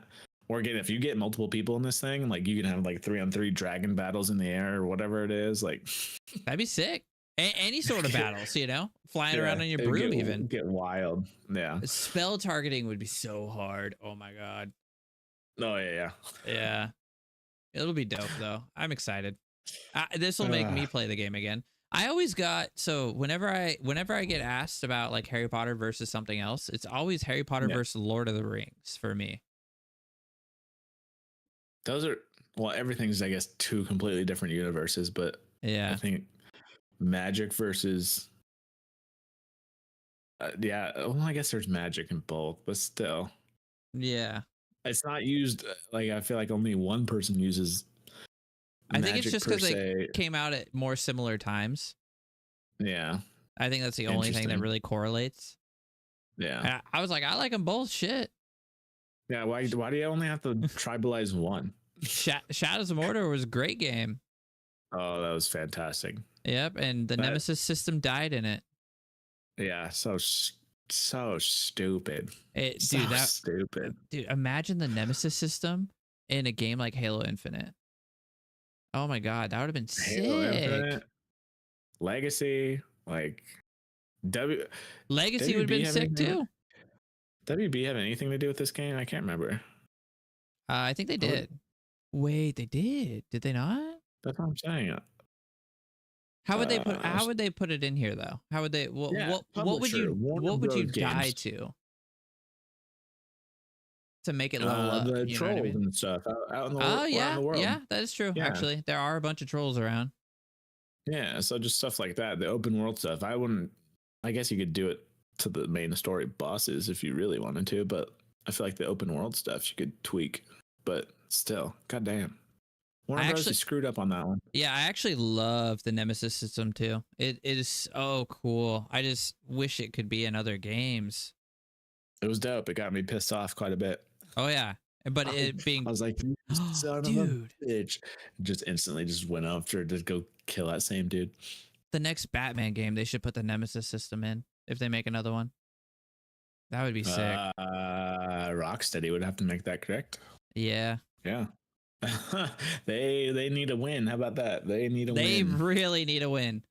Speaking of Rocksteady, I think I'm sending you Gotham Knights, right? If you want to, yeah, sure, go for it. I'm not gonna complain. Yeah. Wait, they didn't even make Because Gotham I- Knights, did they? It's Suicide Squad I they don't made. know. Well, yeah, they were forced to make that. Let's just say that. But Yeah, I hear it was ass. I never played it. oh yeah, I'm not playing that crap. No, I don't care what characters. I'm not playing that. If It's a game you value your time with. I'm just like, I'm not dealing with that. I get it for free, I'll try it out. Yeah, maybe. I'm even thinking. Well, I think even You're for like- play, I want to say for You're like, I don't even is want it to Prime? download it. I think even for like Prime Gaming, or I don't think it was Epic. It might have been the PlayStation Plus or something like that. It was. Mm-hmm. I think someone was giving it away for free, and I was just like, nah, dog. You're like, That's my time. Nah, That's my I don't feel time. like it. I don't feel like it. Yeah. I'm like, you got this whole That's battle pass so system funny. in there and all this other stuff. I'm just like, yeah, no. You just cringed a little bit. You're like, yeah. yeah. Not, you can't even No. pay me to play that game. I'm like, I'm a Batman fan. And I'm not even playing Batman in this shit. So you were talking about something earlier that I just like totally forgot to mention this to. It was about scams, right? And about how like, what exactly was the it? social engineering. Yeah, at the very beginning. And I wanted to mention this, but Temu is very good at that. If you have Temu installed on your phone, it's very Okay. good at making you think that you spent $103, but you didn't really spend it. Like it'll What the hell? So, for example, the last notification I got from Temu was Kyler, a reimbursement offer issued on 2025 at 1/31/2025. And I'm like, a reimbursement for what? What did I buy? I didn't buy anything. Yeah. I didn't buy anything. You click on it, it takes you to like this area where you can buy something to get a reimbursement. What the hell? Dude, That's it's scummy. it's wild. And then right here, 1302, you saved, and then it tells me how, or like $22 on this item. And it sounds like it's implying that I spent 1302, but I did not. It's telling me how much that item would cost and how much I would save if I bought that item. It's crazy, dude. And it trips me out all the time. I open it up like, so someone have my notifications account. are getting you in there and like, oh, they're in here now. All right, let's see if we can get them to buy something. Maybe That's he'll so actually stupid. buy it this time. I know. That's so stupid. And I still haven't bought a damn thing off there. I just look at it to look at all the like broken shit. Yeah, I treat that as, because I've never bought it off this site either, but I treat that site as like Alibaba. Yeah. I'm just like, I've actually bought from okay. Alibaba.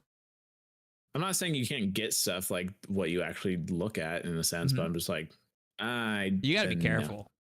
You gotta be real careful. What did I buy?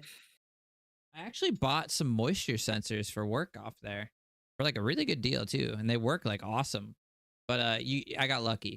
Yeah. I got lucky. Yeah, I was gonna say. Nowadays, I feel like you buy those 5 stars, no problem. So yeah. But yeah, that's all I had for this week's patch notes, though. Granted, a little beefy on that end, but that's what I was able to find. So if anyone else has anything, feel free to let me know in the comments, because obviously there's a shit ton of stuff that happens in tech. But was that it for any tech tangents that you had there, good sir? No, I think we added in everything. We managed to add in the PlayStation thing. Yeah, I can't think of anything else, man. All right. The Nvidia possible lawsuit. I'll be keeping my eye on that. That's for sure. Yeah, we'll keep an eye on that. We'll see if PlayStation brings back those 30th anniversary themes for some money. I'm really curious how we'll actually know tomorrow, won't we? On how these tariffs are going to affect tech moving forward. I believe that they get announced tomorrow, right? Yeah, they're supposed to kick in on February-ish or something like that. So yeah, so that'll be interesting to see. Update. Yeah, update next week. So make sure you're subscribed to Dak Kyler, Teched Out, whether it be Twitch, Kick, YouTube, all that good stuff, wherever you're tuning in at. And yeah, every Friday about what do we got? 6 p.m. Pacific time for the most part. Yeah, so. I think we almost hit 6 right on the dot today. Oh no, cool. Technical difficulties. Yeah, true. So hence the give or take, the plus or minus. There's always that sigma in there. But Sigma. Nice slide drop of Sigma. I like it. Yeah. But yeah, that's all I got this week. And I hope you guys have a fantastic rest of your weekend, and take it easy. Okay, guys? Yeah. See you guys next time. Peace.